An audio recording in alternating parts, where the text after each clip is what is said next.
ਇਸ ਤਰ੍ਹਾਂ ਲੱਗਦਾ ਵੀ ਗਾਜ਼ਾ ਤੇ ਇਜ਼ਰਾਈਲ ਆ ਜਿਹੜੇ ਇੱਕੋ ਜਿਹੇ ਹੋ ਗਏ ਹੋਏ ਆ। ਸੋ ਜਿਸ ਕਿਸਮ ਦੀ ਤਬਾਹੀ ਗਾਜ਼ਾ ਵਿੱਚ ਹੋਈ ਸੀ, ਉਸੇ ਤਰ੍ਹਾਂ ਦੀ ਤਬਾਹੀ ਇਜ਼ਰਾਈਲ ਵਿੱਚ ਹੋ ਰਹੀ ਹੈ। ਇਸ ਕਿਸਮ ਦਾ ਕੋਈ ਘਟਨਾਕ੍ਰਮ ਹੁੰਦਾ ਤਾਂ ਜਿਹੜੀਆਂ ਰੇਡੀਏਸ਼ਨਸ ਹੋ ਸਕਦੀਆਂ ਸੀਗੀਆਂ, ਹਾਂਜੀ। ਸੋ ਜਿਹੜੀਆਂ ਐਟੋਮਿਕ ਐਨਰਜੀ ਦੀਆਂ, ਯੂਰੇਨੀਅਮ ਵਗੈਰਾ ਦੀਆਂ ਰੇਡੀਏਸ਼ਨਸ। ਜੇ ਤੁਸੀਂ ਨੇਤਨਯਾਹੂ ਦੀ ਪ੍ਰੋਫਾਈਲ ਨੂੰ ਪੜ੍ਹਦੇ ਹੈਗੇ ਨਾ, ਵੀ ਬੇਸ਼ੱਕ ਉਹ ਡਿਪਲੋਮੈਟ ਰਹੇ ਆ ਯੂਐਨਓ ਵਿੱਚ, ਪਰ ਉਹ ਡਿਪਲੋਮੇਸੀ ਨੂੰ ਬਹੁਤ ਨਫ਼ਰਤ ਕਰਦੇ ਆ। ਸੋ ਉਹ ਡਿਪਲੋਮੇਸੀ ਰਾਹੀਂ ਮਸਲਾ ਹੱਲ ਨਹੀਂ ਕਰਨਾ ਚਾਹੁੰਦੇ। ਸੋ ਉਹ ਚਾਹੁੰਦੇ ਹੈ ਕਿ ਵੀ ਹਰ ਮਸਲਾ ਜਿਹੜਾ ਵੀ ਉਹ ਸ਼ਕਤੀ ਨਾਲ ਤੇ ਫੌਜਾਂ ਦੀ ਤਾਕਤ ਨਾਲ ਆ ਉਹ ਹੱਲ ਕੀਤਾ ਜਾ ਸਕਦਾ। ਪਹਿਲਾਂ ਜਿਹੜੀ ਹੈ ਕਿ ਗੱਲ ਕੀਤੀ ਸੀ ਵੀ ਆਪਾਂ ਲੜਾਂਗੇ, ਪਰ ਹੁਣ ਉਹਨਾਂ ਦੀ ਵੀ ਟੋਨ ਆ ਜਿਹੜੀ ਆ ਰਹੀ, ਉਹ ਕਹਿ ਰਹੇ ਹੈਗੇ ਆ ਵੀ ਅਸੀਂ ਇਰਾਨ ਦੇ ਖਿਲਾਫ ਜੰਗ ਨਹੀਂ ਲੜ ਰਹੇ, ਇਰਾਨ ਸਾਡਾ ਦੁਸ਼ਮਣ ਨਹੀਂ ਹੈ, ਜਸਟ ਉਹਦਾ ਨਿਊਕਲੀਅਰ ਪ੍ਰੋਗਰਾਮ ਆ ਜਿਹੜਾ ਅਸੀਂ ਉਹਨੂੰ ਟਾਰਗੇਟ ਕਰ ਰਹੇ। ਇਟ ਮੀਨਸ ਜੇ ਵਾਈਸ ਪ੍ਰੈਜ਼ੀਡੈਂਟ ਦੀ ਟੋਨ ਵਿੱਚ, ਹਾਲਾਂਕਿ ਜਿਹੜੀ ਵੈਂਸ ਨੂੰ ਬਹੁਤ ਆਊਟ ਸਪੋਕਨ ਤੇ ਗਰਮ ਗੱਲਾਂ ਕਰਨ ਵਾਲਾ ਵਾਈਸ ਪ੍ਰੈਜ਼ੀਡੈਂਟ ਮੰਨਿਆ ਜਾਂਦਾ, ਚਾਹੇ ਮਾਰਕੋ ਰੂਬੀਓ ਨੇ ਆਪ ਨਾ ਕਰਿਆ ਹੋਵੇ, ਉਹਨਾਂ ਤੋਂ ਛੋਟੇ ਡਿਪਲੋਮੈਟਸ ਨੇ ਕਰਿਆ, ਪਰ ਉਹ ਚਾਈਨਾ ਨਾਲ ਉਹਨਾਂ ਨੇ ਸੰਪਰਕ ਕਰਿਆ ਵੀ ਇਹ ਜਿਹੜਾ ਸਟੇਟ ਆਫ ਹਾਰਮਸ ਹੈਗਾ ਇਹਨੂੰ ਬੰਦ ਨਾ ਕੀਤਾ ਜਾਵੇ। ਬਹੁਤ ਵੱਡਾ ਜਿਹੜਾ ਆਪਾਂ ਕਹਿ ਸਕਦੇ ਹਾਂ ਵੀ ਜਿਹੜਾ ਬਿਜ਼ਨਸ ਆ ਉਹ ਅਫੈਕਟ ਹੋਵੇਗਾ, ਪੂਰੇ ਵੈਸਟਰਨ ਵਰਲਡ ਦਾ ਬਿਜ਼ਨਸ, ਈਵਨ ਚਾਈਨਾ ਦਾ ਵੀ ਬਿਜ਼ਨਸ ਹੋਵੇਗਾ। ਹੁਣ ਨੇਤਨਯਾਹੂ ਨੇ ਇਹ ਕਿਹਾ ਵੀ ਹਾਲੇ ਤਾਂ ਮਿਜ਼ਾਈਲਾਂ ਨਾਲ ਤਬਾਹੀ ਹੋਈ ਆ, ਵੀ ਜੇ ਇਰਾਨ ਕੋਲ ਨਿਊਕਲੀਅਰ ਬੰਬ ਹੁੰਦਾ ਤਾਂ ਕਿੰਨੀ ਤਬਾਹੀ ਹੋਣੀ ਸੀ, ਹਨਾ। ਸੋ ਇੱਕ ਤਰ੍ਹਾਂ ਨਾਲ ਉਹਨਾਂ ਨੇ ਜਸਟੀਫਾਈ ਕਰਨ ਦੀ ਆ ਜਿਹੜੀ ਕੋਸ਼ਿਸ਼ ਕਰੀ ਆ, ਪਰ ਉਹਦੇ ਚੋਂ ਜਿਹੜੀ ਵਾਰ ਆ, ਜੇ ਉਹ ਅਮਰੀਕਾ ਦੇ ਸਹਾਰੇ ਲੜ ਰਿਹਾ ਹੈਗਾ, ਵੈਸਟਰਨ ਕੰਟਰੀਜ਼ ਦੇ ਸਹਾਰੇ ਲੜ ਰਿਹਾ, ਤਾਂ ਸਟ੍ਰੈਟਜੀਕਲੀ ਵੀ ਉਹਨਾਂ ਨੂੰ ਨੇਤਨਯਾਹੂ ਨੂੰ ਅਮਰੀਕਨ ਹਾਂ ਵਿੱਚ ਹਾਂ ਮਿਲਾ ਕੇ ਹੀ ਅੱਗੇ ਵਧਣਾ ਚਾਹੀਦਾ। ਇਰਾਨ ਇੱਕ ਵੱਡਾ ਮੁਲਕ ਹੈਗਾ, ਇਜ਼ਰਾਈਲ ਉਹਦੇ ਮੁਕਾਬਲੇ ਟੈਕਨੀਕਲੀ ਬੇਸ਼ੱਕ ਉਹ ਹੋਵੇਗਾ ਵੀ ਟੈਕਨੋਲੋਜੀਕਲੀ ਜਾਂ ਉਹਦੇ ਪਿੱਠ ਤੇ ਜਿਹੜਾ ਵੈਸਟਰਨ ਵਰਲਡ ਖੜਾ ਹੈਗਾ, ਪਰ ਜਿੰਨਾ ਵੱਡਾ ਈਰਾਨ ਦਾ ਇਲਾਕਾ ਹੈ, ਜਿੰਨੀਆਂ ਉਹਦੇ ਚੋਂ ਉਹਦਾ ਕਿਤੇ ਨਾ ਕਿਤੇ ਜਿਓਗ੍ਰਾਫੀਕਲੀ ਜਿਹੜਾ ਅਪਰ ਹੈਂਡ ਬਣਦਾ ਹੈਗਾ। ਸੋ ਇਸ ਅਪਰ ਹੈਂਡ ਨੂੰ ਡਿਪਲੋਮੈਟਿਕਲੀ ਅੰਗੇਜ ਕਰਕੇ ਜਿਹੜੀਆਂ ਪਾਬੰਦੀਆਂ ਨੇ, ਪਾਬੰਦੀਆਂ ਵੀ ਬਹੁਤ ਸਾਨੂੰ ਤਾਂ ਲੱਗਦਾ ਵੀ ਹਟਾ ਲੈਣੀਆਂ ਚਾਹੀਦੀਆਂ। ਬੇਸ਼ੱਕ ਅਸੀਂ ਇਸ ਗੱਲ ਦੀ ਹਮਾਇਤ ਬਿਲਕੁਲ ਵੀ ਨਹੀਂ ਕਰਦੇ ਵੀ ਕੋਈ ਵੀ ਕੰਟਰੀ ਦੂਸਰੇ ਕੰਟਰੀ ਨੂੰ ਇਹ ਕਹੇ ਮੈਂ ਤੈਨੂੰ ਨਕਸ਼ੇ ਤੋਂ ਹਟਾ ਦਿਆਂਗਾ। ਸੋ ਇਹ ਬਹੁਤ ਅਨਨੈਚੁਰਲ ਆ, ਅਨਡਿਪਲੋਮੈਟਿਕ ਆ ਤੇ ਟੋਟਲੀ ਜਿਹੜੀ ਹੈਗੀ ਆ ਨਾਨ ਡੈਮੋਕ੍ਰੈਟਿਕ ਡਿਪਲੋਮੇਸੀ ਆ ਜਿਹੜੀ। ਜਦੋਂ ਵੈਸਟਰਨ ਡਿਪਲੋਮੇਸੀ ਇਸ ਗੱਲ ਤੇ ਫਖਰ ਕਰਦੀ ਆ ਵੀ ਅਸੀਂ ਹਰ ਬੰਦੇ ਨਾਲ ਅੰਗੇਜ ਕਰਦੇ ਹਾਂ, ਚਾਹੇ ਉਹ ਆਪਣਾ ਦੁਸ਼ਮਣ ਵੀ ਕਿਉਂ ਨਾ ਹੋਵੇ, ਤਾਂ ਘੱਟੋ ਘੱਟ ਇਰਾਨ ਨਾਲ ਇੱਕ ਵਾਰੀ ਅੰਗੇਜ ਕਰਕੇ ਦੇਖ ਤਾਂ ਲਿਆ ਜਾਵੇ ਨਾ। ਨੇਤਨਯਾਹੂ ਨੇ ਜਿਸ ਤਰ੍ਹਾਂ ਦੀ ਸਿਚੁਏਸ਼ਨ ਡੋਨਲਡ ਟਰੰਪ ਲਈ ਕ੍ਰੀਏਟ ਕਰ ਦਿੱਤੀ, ਉਹਦੇ ਵਿੱਚੋਂ ਫਿਰ ਇਹ ਵੀ ਨਹੀਂ ਸੀ ਰਿਸਕ ਲਿਆ ਜਾ ਸਕਦਾ ਵੀ ਜਿਸ ਤਰ੍ਹਾਂ ਇਰਾਨ ਦੀਆਂ ਮਿਜ਼ਾਈਲਾਂ ਦੀ ਬਾਛੜ ਆ ਰਹੀ ਸੀ, ਨੇਤਨਯਾਹੂ ਨੇ ਹੁਣ ਆਪਣੇ ਮੁਲਕ ਦੇ ਲੋਕਾਂ ਨੂੰ ਇਹ ਦਰਸਾਉਣਾ ਸੀਗਾ ਵੀ ਅਸੀਂ ਜਿਹੜੀਆਂ ਹੈਗੀਆਂ ਨਿਊਕਲੀਅਰ ਸਾਈਟਸ ਖਤਮ ਕਰ ਦਿੱਤੀਆਂ। ਸੋ ਉਹ ਮੇਰੇ ਖਿਆਲ ਪਰਸੂਏਡ ਜਿਹੜਾ ਹੈਗਾ ਉਹਨਾਂ ਨੇ ਡੋਨਲਡ ਟਰੰਪ ਨੂੰ ਕਰਿਆ। ਬੇਸ਼ੱਕ CIA ਤੇ ਡੈਮੋਕ੍ਰੇਟਸ ਐਂਡ ਰਿਪਬਲਿਕਨਸ ਤੇ ਬਹੁਤ ਸਾਰੇ ਸੈਨੇਟਰਸ ਆ ਜਿਹੜੇ ਉਹ ਨਹੀਂ ਸੀ ਚਾਹੁੰਦੇ ਵੀ ਠੀਕ ਹੈ ਆਪਾਂ ਇਹ ਮੰਨਦੇ ਹਾਂ, ਗੁਰੂ ਸਾਹਿਬ ਨੇ ਸਾਨੂੰ ਇਹ ਸਿੱਖਿਆ ਦਿੱਤੀ ਹੈਗੀ ਆ ਵੀ ਨਿਰਦੋਸ਼ਾਂ ਦਾ ਕਤਲ ਨਹੀਂ ਹੋਣਾ, ਪਰ ਜਦੋਂ ਜੰਗ ਲੱਗ ਜਾਂਦੀ ਆ ਫਿਰ ਜਿਹੜਾ ਕਤਲ, ਜਿਹੜੀਆਂ ਮਿਜ਼ਾਈਲਾਂ ਹੁਣ ਇਸ ਕਿਸਮ ਦਾ ਹੈਗਾ ਸਿਸਟਮ ਵੀ ਉਹਦੇ ਚੋਂ ਨਿਰਦੋਸ਼ਾਂ ਦੇ ਕਤਲ ਹੁੰਦੇ ਆ। ਪਰ ਇਹ ਹੈਗਾ ਵੀ ਇਜ਼ਰਾਈਲ ਘਿਰਿਆ ਤਾਂ ਹੋਇਆ, ਦੁਸ਼ਮਣ ਤਾਕਤਾਂ ਵਿੱਚ ਘਿਰਿਆ ਤਾਂ ਹੋਇਆ ਹੀ ਹੈ। ਸੋ ਇੱਕ ਜੇਲ੍ਹ ਵਿੱਚ ਡੱਕੇ ਹੋਏ ਬੰਦੇ ਦੇ ਖਿਲਾਫ ਤੁਸੀਂ ਕੁਝ ਵੀ ਬੋਲ ਸਕਦੇ। ਹੁਣ ਜੇਲ੍ਹ ਵਿੱਚ ਡੱਕੇ ਹੋਏ ਬੰਦੇ ਨੂੰ ਇਹ ਕਿਹਾ ਜਾਵੇ ਵੀ ਹਾਂ ਵੀ ਤੁਸੀਂ ਆਪਣੀ ਕੌਮ ਬਾਰੇ ਫੈਸਲਾ ਕਰੋ, ਅਗਲਾ ਕਹੂਗਾ ਪਹਿਲਾਂ ਜੇਲ੍ਹ ਚੋਂ ਬਾਹਰ ਕੱਢੋ। ਸੋ ਉਹ ਸਿਧਾਂਤਕ ਤੌਰ ਤੇ ਸਹੀ ਨਹੀਂ ਬਣਦਾ ਵੀ ਇੱਕ ਜੇਲ੍ਹ ਵਿੱਚ ਡੱਕੇ ਹੋਏ ਬੰਦੇ ਨੂੰ ਤੁਸੀਂ ਉਹ ਕੀਤਾ ਜਾਵੇ। ਸੋ ਇਰਾਨ ਨੂੰ ਮੈਨੂੰ ਇਹ ਲੱਗਦਾ ਹੈਗਾ ਵੀ ਉਹਨੂੰ ਸਾਹ ਆਉਣ ਜੋਗੀਆਂ ਪਾਬੰਦੀਆਂ ਹਟਾਉਣੀਆਂ ਚਾਹੀਦੀਆਂ। ਜਿੱਦਾਂ ਕਿ ਵੀ ਹਿੱਕ ਥਾਪੜ ਕੇ ਜਿੱਦਾਂ ਰਸ਼ੀਆ ਖੜ ਜਾਂਦਾ ਨਾ ਹਿੱਕ ਥਾਪੜ ਕੇ, ਸੋ ਰਸ਼ੀਆ ਦੀ ਡਿਪਲੋਮੇਸੀ ਚਾਈਨਾ ਦੀ ਡਿਪਲੋਮੇਸੀ ਨਾਲੋਂ ਬਿਲਕੁਲ ਵੱਖਰੀ ਹੈਗੀ ਹੈ। ਰਸ਼ੀਆ ਹਿੱਕ ਥਾਪੜ ਕੇ ਖੜਦਾ ਹੈ ਦੋਸਤਾਂ ਤੇ ਦੁਸ਼ਮਣਾਂ।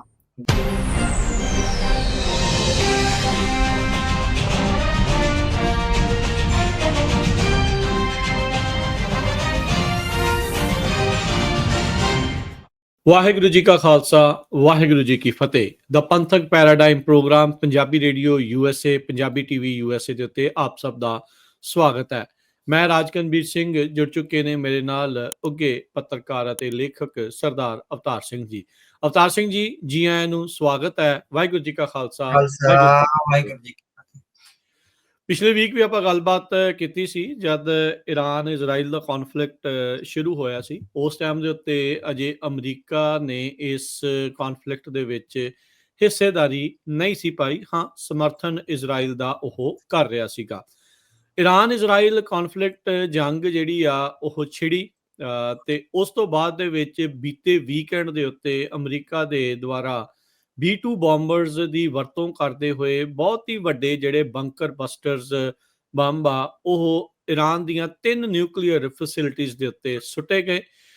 ਉਸ ਤੋਂ ਇਲਾਵਾ ਟੋਮਾਹੌਕ ਮਿਜ਼ਾਈਲਸ ਦੇ ਨਾਲ ਸਬਮਰੀਨਸ ਤੋਂ ਜਿਹੜੀਆਂ ਮਿਜ਼ਾਈਲ ਛੱਡ ਕੇ ਉਹਨਾਂ ਦੇ ਹੋਰ ਟਿਕਾਣਿਆਂ ਨੂੰ ਨਸ਼ਟ ਕੀਤਾ ਗਿਆ। ਇਜ਼ਰਾਈਲ ਪਹਿਲਾਂ ਹੀ ਲਗਾਤਾਰ ਬਹੁਤ ਸਾਰੀਆਂ ਏਅਰ ਸਟ੍ਰਾਈਕਸ ਈਰਾਨ ਦੇ ਹਵਾਈ ਖੇਤਰ ਦੇ ਵਿੱਚ ਆ ਕੇ ਇਹਨਾਂ ਫੈਸਿਲਿਟੀਜ਼ ਦੇ ਉੱਤੇ ਕਰ ਰਿਹਾ ਸੀ। ਈਰਾਨ ਨਿਊਕਲੀਅਰ ਪਾਵਰ ਨਾ ਬਣੇ, ਇਸ ਦੀ ਜਿਹੜੀ ਜਦੋਜਹਿਦ ਆ ਉਹ ਇਜ਼ਰਾਈਲ ਦੇ ਦੁਆਰਾ ਕੀਤੀ ਗਈ। ਨੇਤਨਯਾਹੂ ਦੇ ਦੁਆਰਾ ਪਿਛਲੇ ਕਈ ਦਹਾਕਿਆਂ ਤੋਂ ਲਗਾਤਾਰ ਇਹ ਕਿਹਾ ਜਾਂਦਾ ਰਿਹਾ ਆ ਵੀ ਈਰਾਨ ਕੁਝ ਹੀ ਮਹੀਨਿਆਂ 'ਚ ਜਿਹੜਾ ਇੱਕ ਨਿਊਕਲੀਅਰ ਬੰਬ ਬਣਾਉਣ ਦੀ ਕੈਪੇਬਿਲਿਟੀ ਦੇ ਵਿੱਚ ਪਹੁੰਚ ਜਾਊਗਾ। ਸੋ ਉਹੀ ਚੀਜ਼ ਕਰਦਿਆਂ ਇਜ਼ਰਾਈਲ ਦੇ ਦੁਆਰਾ ਈਰਾਨ ਦੇ ਉੱਤੇ ਹਮਲਾ ਕਰ ਦਿੱਤਾ ਜਾਂਦਾ ਆ ਜਦ ਅਮਰੀਕਾ ਦੀ ਈਰਾਨ ਦੇ ਨਾਲ ਨਿਊਕਲੀਅਰ ਗੱਲਬਾਤ ਚੱਲ ਰਹੀ ਹੁੰਦੀ ਆ। ਹੁਣ ਅਮਰੀਕਾ ਦੇ ਦੁਆਰਾ ਅਵਤਾਰ ਸਿੰਘ ਜੀ ਜਦੋਂ ਇਸ ਜੰਗ ਦੇ ਵਿੱਚ ਸ਼ਮੂਲੀਅਤ ਹੋ ਗਈ ਆ, ਹੁਣ ਜਦੋਂ ਆਪਾਂ ਗੱਲ ਕਰ ਰਹੇ ਹਾਂ ਸੀਜ਼ ਫਾਇਰ ਦਾ ਐਲਾਨ ਕਰ ਦਿੱਤਾ ਗਿਆ ਹੈ ਰਾਸ਼ਟਰਪਤੀ ਟਰੰਪ ਹੋਣਾ ਦੇ ਜਿਹੜਾ ਦੁਆਰਾ ਈਰਾਨ ਇਜ਼ਰਾਈਲ ਜੰਗ ਬੰਦ ਹੋਈ, ਅਮਰੀਕਾ ਨੇ ਉਸ ਤੋਂ ਪਹਿਲਾਂ ਹਮਲਾ ਕੀਤਾ। ਇਹ ਸਾਰੀਆਂ ਚੀਜ਼ਾਂ ਨੂੰ, ਇਸ ਪੂਰੇ ਘਟਨਾਕ੍ਰਮ ਨੂੰ ਆਪਾਂ ਕਿੱਦਾਂ ਦੇਖਦੇ ਹਾਂ, ਤੁਸੀਂ ਕਿੱਦਾਂ ਦੇਖਦੇ ਹੋ? ਹਾਂਜੀ, ਸੋ ਪਿਛਲੇ ਹਫ਼ਤੇ ਨਾਲੋਂ ਜਿਹੜੀ ਹੈਗੀ ਆ ਪੋਲੀਟੀਕਲ ਸਿਚੁਏਸ਼ਨ ਆ ਕਾਫੀ ਬਦਲੀ ਹੋਈ ਆ। ਸੋ ਪਿਛਲੇ ਹਫ਼ਤੇ ਹਾਲੇ ਅਮਰੀਕਾ ਜਿਹੜਾ ਇਹ ਕਿਹਾ ਜਾ ਰਿਹਾ ਸੀ ਵੀ ਹੋ ਸਕਦਾ 2 ਹਫ਼ਤਿਆਂ ਤੱਕ ਵੀ ਅਮਰੀਕਾ ਨਾ ਇਸ ਤਰ੍ਹਾਂ ਇੰਟਰਵੀਨ ਕਰੇ, ਪਰ ਇੱਕਦਮ ਤੇਜ਼ੀ ਨਾਲ ਅਮਰੀਕਾ ਨੇ ਜਿਸ ਤਰ੍ਹਾਂ ਉਹਦੇ ਵਿੱਚ ਦਖਲਅੰਦਾਜ਼ੀ ਕਰੀ ਤੇ ਈਰਾਨ ਦੀਆਂ 3 ਜਿਹੜੀਆਂ ਨਿਊਕਲੀਅਰ ਸਾਈਟਸ ਹੈਗੀਆਂ ਉਹਦੇ ਤੇ ਹਮਲਾ ਕਰਿਆ। ਤੇ ਉਹ ਤੋਂ ਬਾਅਦ ਤੁਸੀਂ ਦੇਖੋ ਵੀ 2-3 ਦਿਨਾਂ ਦਾ ਵਕਫਾ ਦੇਣ ਤੋਂ ਬਾਅਦ ਹੁਣ ਉਹਨਾਂ ਨੇ ਜੰਗ ਬੰਦੀ ਦਾ ਵੀ ਐਲਾਨ ਆ ਜਿਹੜਾ ਡੋਨਾਲਡ ਟਰੰਪ ਨੇ ਕਰ ਦਿੱਤਾ ਹੋਇਆ ਹੈਗਾ। ਸੋ ਜਿਹੜਾ ਉਹਨਾਂ ਦਾ ਜੰਗ ਵਿੱਚ ਕੁੱਦਣਾ ਤੇ ਉਹਦੇ ਬਾਅਦ ਫਿਰ ਇੱਕਦਮ ਜੰਗ ਬੰਦੀ ਕਰਨੀ, ਉਹ ਸਾਰੀਆਂ ਪਿੱਠ ਭੂਮੀ ਵਿੱਚ ਆ ਜਿਹੜੀਆਂ ਕਾਫੀ ਗੱਲਾਂ ਜਿਹੜੀਆਂ ਸਾਨੂੰ ਸਮਝ ਆਉਂਦੀਆਂ ਨੇ, ਕਿਉਂਕਿ CIA ਬਿਲਕੁਲ ਲਗਾਤਾਰ ਇਹ ਕਹਿ ਰਹੀ ਸੀ ਵੀ ਆਪਾਂ ਨੂੰ ਜੰਗ ਵਿੱਚ ਨਹੀਂ ਕੁੱਦਣਾ ਚਾਹੀਦਾ। ਸੋ CIA ਦੀਆਂ ਤੇ ਖਾਸ ਕਰਕੇ CIA ਦੀ ਇੰਟੈਲੀਜੈਂਸ ਰਿਪੋਰਟਸ ਇਹ ਕਹਿ ਰਹੀਆਂ ਸੀ ਵੀ ਅਮਰੀਕਾ ਨੂੰ ਜੰਗ ਵਿੱਚ ਨਹੀਂ ਕੁੱਦਣਾ ਚਾਹੀਦਾ, ਕਿਉਂਕਿ ਅਮਰੀਕਾ ਦੇ ਜੰਗ ਵਿੱਚ ਕੁੱਦਣ ਨਾਲ ਜਿਹੜੇ ਮਿਡਲ ਈਸਟ ਦੇ ਬਹੁਤ ਸਾਰੇ ਜਿਹੜੇ ਇੰਟਰਸਟ ਹੈਗੇ ਅਮਰੀਕਨ ਇੰਟਰਸਟ ਆ ਉਹ ਜਿਹੜੇ ਹੈਗੇ ਕੰਪਰੋਮਾਈਜ਼ ਹੁੰਦੇ ਹੈਗੇ ਆ। ਸੋ ਇਹਦੇ ਨਾਲ ਹੀ ਜਿਹੜਾ ਹੈਗਾ ਆਪਾਂ ਦੇਖ ਸਕਦੇ ਹਾਂ ਵੀ ਡੈਮੋਕ੍ਰੇਟਸ ਤੇ ਰਿਪਬਲਿਕਸ ਦੋਵੇਂ ਜਿਹੜੇ ਹੈਗੇ ਆ ਬਹੁਤ ਸਾਰੀਆਂ ਥਾਵਾਂ ਤੇ ਉਹ ਵਿਰੋਧ ਕਰ ਰਹੇ ਸੀਗੇ ਡੋਨਾਲਡ ਟਰੰਪ ਦਾ ਵੀ ਆਪਾਂ ਨੂੰ ਜੰਗ ਵਿੱਚ ਨਹੀਂ ਜਾਣਾ ਚਾਹੀਦਾ। ਪਰ ਨੇਤਨਯਾਹੂ ਨੇ ਜਿਸ ਤਰ੍ਹਾਂ ਦੀ ਸਿਚੁਏਸ਼ਨ ਡੋਨਾਲਡ ਟਰੰਪ ਲਈ ਕ੍ਰੀਏਟ ਕਰ ਦਿੱਤੀ, ਉਹਦੇ ਵਿੱਚੋਂ ਫਿਰ ਇਹ ਵੀ ਨਹੀਂ ਸੀ ਰਿਸਕ ਲਿਆ ਜਾ ਸਕਦਾ ਵੀ ਜਿਸ ਤਰ੍ਹਾਂ ਈਰਾਨ ਦੀਆਂ ਮਿਜ਼ਾਈਲਾਂ ਦੀ ਬਾਛੜ ਆ ਰਹੀ ਸੀ ਵੀ ਉਸ ਬਾਛੜ ਚੋਂ ਜੇ ਇਜ਼ਰਾਈਲ ਬਿਲਕੁਲ ਹੀ ਤਬਾਹ ਹੋ ਜਾਂਦਾ ਸੋ ਕਾਫੀ ਨੁਕਸਾਨ ਕਰਿਆ। ਬੇਸ਼ੱਕ ਤਕਨੀਕੀ ਮੁਹਾਰਤ ਹੈ ਇਜ਼ਰਾਈਲ ਕੋਲ, ਪਰ ਫਿਰ ਵੀ ਜਿਹੜੀਆਂ ਈਰਾਨ ਦੀਆਂ ਮਿਜ਼ਾਈਲਾਂ ਨੇ ਉਹਦਾ ਬਹੁਤ ਜ਼ਿਆਦਾ ਨੁਕਸਾਨ ਆ। ਤਲ ਅਵੀਵ ਵਿੱਚ, ਹਾਈਫਾ 'ਚ ਤੇ ਹੋਰ ਥਾਵਾਂ ਤੇ, ਯਰੂਸ਼ਲਮ 'ਚ ਵੀ ਜਿਸ ਤਰ੍ਹਾਂ ਹੋਇਆ ਹੈਗਾ ਕਾਫੀ ਸਾਰੀਆਂ। ਹੁਣ ਇਸ ਤਰ੍ਹਾਂ ਲੱਗਦਾ ਵੀ ਗਾਜ਼ਾ ਤੇ ਇਜ਼ਰਾਈਲ ਆ ਜਿਹੜੇ ਇੱਕੋ ਜਿਹੇ ਹੋ ਗਏ ਹੋਏ ਆ। ਸੋ ਜਿਸ ਕਿਸਮ ਦੀ ਤਬਾਹੀ ਗਾਜ਼ਾ ਵਿੱਚ ਹੋਈ ਸੀ ਉਸੇ ਤਰ੍ਹਾਂ ਦੀ ਤਬਾਹੀ ਇਜ਼ਰਾਈਲ ਵਿੱਚ ਹੋ ਰਹੀ ਹੈ। ਸੋ ਮੇਰਾ ਖਿਆਲ ਇੰਟੈਲੀਜੈਂਸ ਕਮਿਊਨਿਟੀ ਨੇ ਸਾਰੇ, ਕੱਲੀ ਅਮਰੀਕਾ ਦੇ ਨਹੀਂ, ਉਹਦੇ ਵਿੱਚ MI6 ਵੀ ਇਨਵੋਲਡ ਹੈਗੀ ਆ ਜਿਹੜੀ UK ਦੀ ਹੈਗੀ ਆ, ਤੇ ਹੋਰ ਵੈਸਟਰਨ ਇੰਟੈਲੀਜੈਂਸ ਏਜੰਸੀਆਂ ਵੀ ਇਨਵੋਲਡ ਨੇ। ਉਹਨਾਂ ਨੂੰ ਲੱਗਿਆ ਵੀ ਨੁਕਸਾਨ ਆ ਜਿਹੜਾ ਜ਼ਿਆਦਾ ਹੋ ਸਕਦਾ ਇਸ ਲਈ। ਤੇ ਦੂਸਰਾ, ਕਿਉਂਕਿ ਨੇਤਨਯਾਹੂ ਨੇ ਹੁਣ ਆਪਣੇ ਮੁਲਕ ਦੇ ਲੋਕਾਂ ਨੂੰ ਇਹ ਦਰਸਾਉਣਾ ਸੀਗਾ ਵੀ ਅਸੀਂ ਜਿਹੜੀਆਂ ਹੈਗੀਆਂ ਨਿਊਕਲੀਅਰ ਸਾਈਟਸ ਖਤਮ ਕਰ ਦਿੱਤੀਆਂ। ਸੋ ਉਹ ਮੇਰੇ ਖਿਆਲ ਪਰਸੂਏਡ ਜਿਹੜਾ ਹੈਗਾ ਉਹਨਾਂ ਨੇ ਡੋਨਾਲਡ ਟਰੰਪ ਨੂੰ ਕਰਿਆ। ਬੇਸ਼ੱਕ CIA ਤੇ ਡੈਮੋਕ੍ਰੇਟਸ ਐਂਡ ਰਿਪਬਲਿਕਨਸ ਤੇ ਬਹੁਤ ਸਾਰੇ ਸੈਨੇਟਰਸ ਆ ਜਿਹੜੇ ਉਹ ਨਹੀਂ ਸੀ ਚਾਹੁੰਦੇ। ਸੋ ਇੱਕਦਮ ਤੇਜ਼ੀ ਨਾਲ ਉਹ ਸਾਈਟਸ ਤੇ ਹਮਲਾ ਕਰਕੇ, ਉਹਨਾਂ ਸਾਈਟਸ ਤੇ ਹਮਲੇ ਨਾਲ ਕਿੰਨਾ ਨੁਕਸਾਨ ਹੋਇਆ ਆਇਆ ਇਹ ਵੀ ਖਬਰਾਂ ਨੇ ਵੀ ਉੱਥੋਂ ਉਹ ਪਹਿਲਾਂ ਹੀ ਜਿਸ ਤਰ੍ਹਾਂ ਰਿਪਲੇਸ ਕਰ ਦਿੱਤੀਆਂ ਗਈਆਂ ਸੀ। ਉੱਦਾਂ ਜੇ ਇਸ ਕਿਸਮ ਦਾ ਕੋਈ ਘਟਨਾਕ੍ਰਮ ਹੁੰਦਾ ਤਾਂ ਜਿਹੜੀਆਂ ਰੇਡੀਏਸ਼ਨਸ ਹੋ ਸਕਦੀਆਂ ਸੀਗੀਆਂ, ਜਿਹੜੀਆਂ ਐਟੋਮਿਕ ਐਨਰਜੀ ਦੀਆਂ, ਯੂਰੇਨੀਅਮ ਵਗੈਰਾ ਦੀਆਂ ਰੇਡੀਏਸ਼ਨਸ, ਜਿਸ ਤਰ੍ਹਾਂ 1984 ਵਿੱਚ ਚਰਨੋਬਿਲ ਜਿਹੜਾ ਯੂਕਰੇਨ ਵਿੱਚ ਐਟੋਮਿਕ ਐਨਰਜੀ ਦਾ ਪਲਾਂਟ ਆ ਉਹਦੇ ਵਿੱਚੋਂ ਹੋਇਆ ਸੀ ਤੇ ਉਹ ਬਹੁਤ ਦੇਰ ਤੱਕ ਜਿਹੜੇ ਉਹਦੇ ਅਸਰ ਆ ਉਹ ਦੇਖੇ ਗਏ ਸੀ। ਸੋ ਹਾਲ ਦੀ ਘੜੀ ਰੇਡੀਏਸ਼ਨਸ ਕੋਈ ਨਹੀਂ ਹੋਈਆਂ।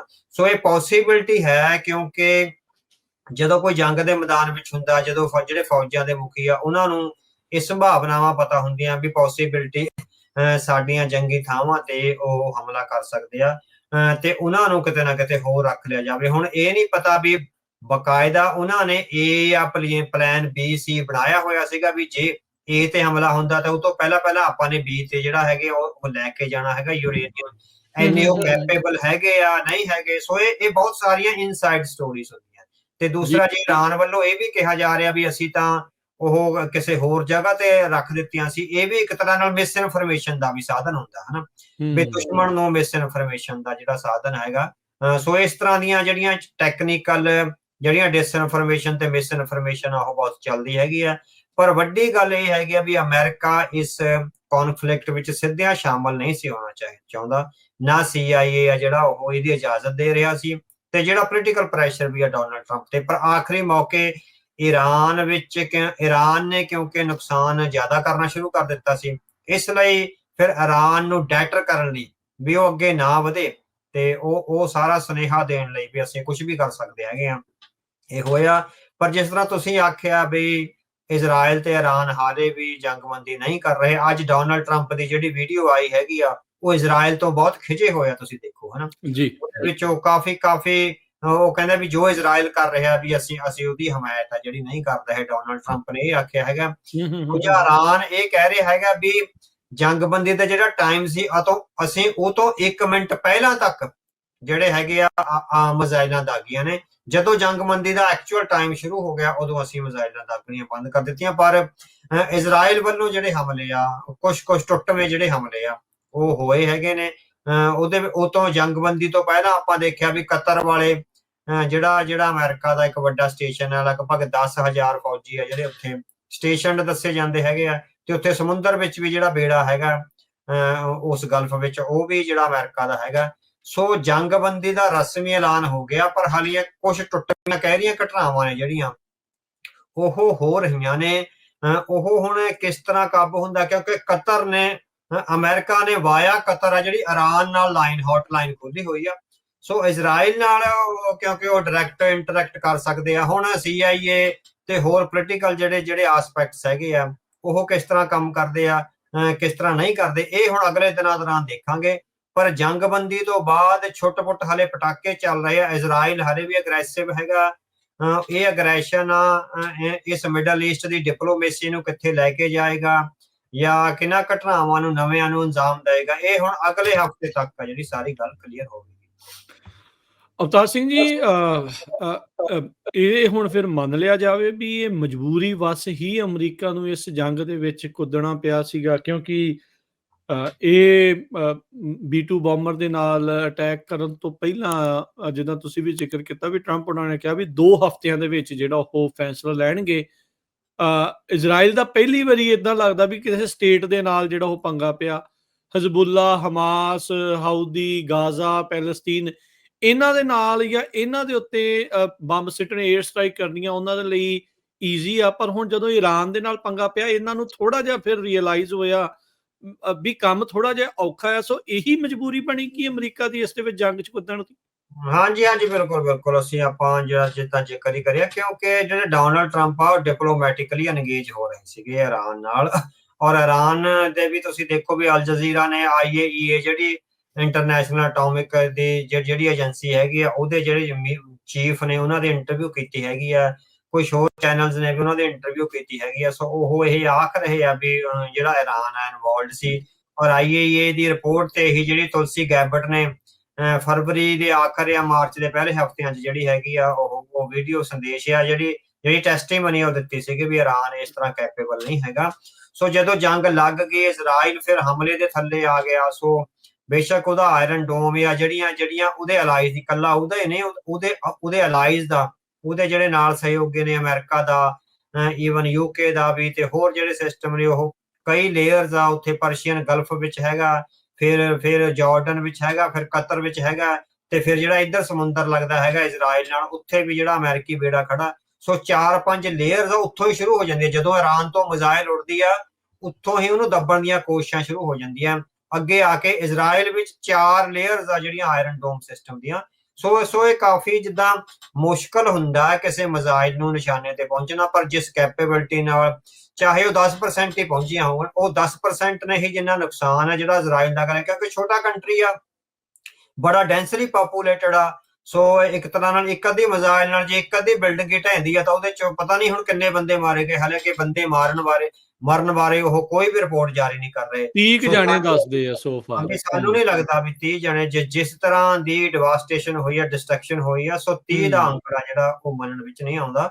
ਸੋ ਕਿਉਂਕਿ ਮਿਸ ਇਨਫੋਰਮੇਸ਼ਨ ਆ ਜਿਹੜੀ ਹੁੰਦੀ ਆ। ਸੋ ਬਿਲਕੁਲ ਤੁਹਾਡਾ ਸਵਾਲ ਠੀਕ ਹੈਗਾ ਵੀ ਮਜਬੂਰੀ ਬਸ ਆਏ ਹੈਗੇ ਆ। ਡੋਨਾਲਡ ਟਰੰਪ ਨਹੀਂ ਸੀ ਚਾਹੁੰਦੇ ਈਰਾਨ ਦੀ ਇਸ ਜੰਗ ਵਿੱਚ ਆਪ ਕੁੱਦਣਾ। ਇਜ਼ਰਾਈਲ ਨੂੰ ਉਹ ਬਿਹਾਈਂਡ ਦੀ ਸੀਨ ਟੈਕਨੀਕਲ ਮਦਦ ਦੇ ਰਹੇ ਸੀ, ਪਰ ਕਿਉਂਕਿ ਹਮਲਾ ਤਕੜਾ ਹੋ ਗਿਆ ਈਰਾਨ ਵੱਲੋਂ ਤਾਂ ਫਿਰ ਆਇਆ ਉਹ ਲਗਾਤਾਰ ਡਿਪਲੋਮੈਟਿਕਲੀ ਹੈ ਜਿਹੜੀ ਇਸ ਮਸਲੇ ਨੂੰ ਹੱਲ ਕਰਨਾ ਚਾਹੁੰਦੇ ਸੀ। ਇਜ਼ਰਾਈਲ ਦੇ ਦੁਆਰਾ ਜਦ ਯੂਐਸ ਦੀ ਈਰਾਨ ਦੇ ਨਾਲ ਨਿਊਕਲੀਅਰ ਟਾਕਸ ਚੱਲ ਰਹੀਆਂ ਸੀ, ਐਤਵਾਰ ਨੂੰ ਗੱਲ ਹੋਣੀ ਸੀ, ਇਹਨਾਂ ਨੇ ਵੀਰਵਾਰ ਜਿਹੜਾ ਉਹ ਹਮਲਾ ਕਰ ਦਿੱਤਾ ਆ। ਮਾਈਕ ਵਾਰਡਸ ਦੇ ਬਾਰੇ ਇਹ ਮੰਨਿਆ ਜਾਂਦਾ ਵੀ ਨੇਤਨਯਾਹੂ ਦੇ ਨਾਲ ਉਹ ਸਿੱਧੀ ਗੱਲਬਾਤ ਕਰ ਰਿਹਾ ਸੀ ਟਰੰਪ ਹੁਣਾਂ ਨੂੰ ਬਾਈਪਾਸ ਜਿਹੜਾ ਉਹ ਕਰਕੇ। ਕੀ ਇਜ਼ਰਾਈਲ ਨੇ ਜਾਣ ਬੁੱਝ ਕੇ ਇਹ ਜਿਹੜਾ ਕਦਮ ਚੱਕਿਆ ਸੀਗਾ ਵੀ ਨੈਗੋਸ਼ੀਏਸ਼ਨ ਇਹਨਾਂ ਦੀਆਂ ਤੜਾ ਕੇ ਤੇ ਇਹਨਾਂ ਨੂੰ ਅਮਰੀਕਾ ਨੂੰ ਇਸ ਦੇ ਵਿੱਚ ਲਿਆਂਦਾ ਜਾਵੇ, ਇਸ ਵਿੱਚ ਫਸਾ ਲਿਆ ਜਾਵੇ? ਹਾਂਜੀ ਹਾਂਜੀ, ਬਿਲਕੁਲ ਬਿਲਕੁਲ। ਸੋ ਜੇ ਤੁਸੀਂ ਨੇਤਨਯਾਹੂ ਦੀ ਪ੍ਰੋਫਾਈਲ ਨੂੰ ਪੜ੍ਹਦੇ ਹੈਗੇ ਆ ਨਾ, ਹੁਣ ਬਹੁਤ ਸਾਰੇ ਅਖਬਾਰਾਂ ਨੇ ਉਹਨਾਂ ਦੀ ਜ਼ਿੰਦਗੀ ਦੀ ਜਿਹੜੀ ਪ੍ਰੋਫਾਈਲ ਆ ਉਹ ਜਿਹੜੀ ਸਾਹਮਣੇ ਲਿਆਂਦੀ ਹੈਗੀ ਆ। ਸੋ ਨੇਤਨਯਾਹੂ ਦੀ ਪ੍ਰੋਫਾਈਲ ਇਹ ਹੈਗੀ ਆ ਵੀ ਬੇਸ਼ੱਕ ਉਹ ਡਿਪਲੋਮੈਟ ਰਹੇ ਆ ਯੂਐਨਓ ਵਿੱਚ, ਪਰ ਉਹ ਡਿਪਲੋਮੇਸੀ ਨੂੰ ਬਹੁਤ ਨਫ਼ਰਤ ਕਰਦੇ ਆ, ਹਨਾ। ਠੀਕ ਹੈ। ਡਿਪਲੋਮੈਟ ਹੋਣ ਦੇ ਬਾਵਜੂਦ ਵੀ ਉਹ ਡਿਪਲੋਮੇਸੀ ਨੂੰ ਨਫ਼ਰਤ ਕਰਦੇ ਆ। ਸੋ ਉਹ ਡਿਪਲੋਮੇਸੀ ਰਾਹੀਂ ਮਸਲਾ ਹੱਲ ਨਹੀਂ ਕਰਨਾ ਚਾਹੁੰਦੇ। ਸੋ ਉਹ ਚਾਹੁੰਦੇ ਹੈਗੇ ਵੀ ਹਰ ਮਸਲਾ ਜਿਹੜਾ ਵੀ ਉਹ ਸ਼ਕਤੀ ਨਾਲ ਤੇ ਫੌਜਾਂ ਦੀ ਤਾਕਤ ਨਾਲ ਆ ਉਹ ਹੱਲ ਕੀਤਾ ਜਾ ਸਕਦਾ। ਉਹਦੇ ਚੋਂ ਹੁਣ ਜਿਹੜੀ ਉਹਨਾਂ ਦੀ ਪ੍ਰੋਫਾਈਲ ਚੋਂ ਆਇਆ ਤੁਸੀਂ ਉਹ ਦੱਸਦੇ ਆ ਵੀ ਇਹਨਾਂ ਦਾ ਇੱਕ ਭਰਾ ਹੈਗਾ ਜਿਹੜਾ ਮਿਸਟਰ ਯੋਨੀ ਸੀ ਉਹਦਾ ਨਾਂ, ਉਹ 1976 ਵਿੱਚ ਕਿਸੇ ਅਫਰੀਕਨ ਕੰਟਰੀ ਵਿੱਚ ਇੱਕ ਹੌਸਟੇਜ ਕ੍ਰਾਈਸਿਸ ਨੂੰ ਸੁਲਝਾਉਂਦਾ ਉੱਥੇ ਮਾਰਿਆ ਗਿਆ ਸੀ, ਹਨਾ। ਠੀਕ ਹੈ। ਉਹਦੀ ਆ ਜਿਹੜੀ ਮੌਤ ਹੋਈ ਹੈਗੀ ਆ। ਸੋ ਉਹ ਜਿਹੜੀ ਪਰਿਵਾਰ ਚੋਂ ਇੱਕ ਆਉਂਦੇ ਵੀ ਸ਼ਹਾਦਤ ਹੋਈ ਆ ਸਾਡੇ ਭਰਾ ਦੀ, ਹਨਾ।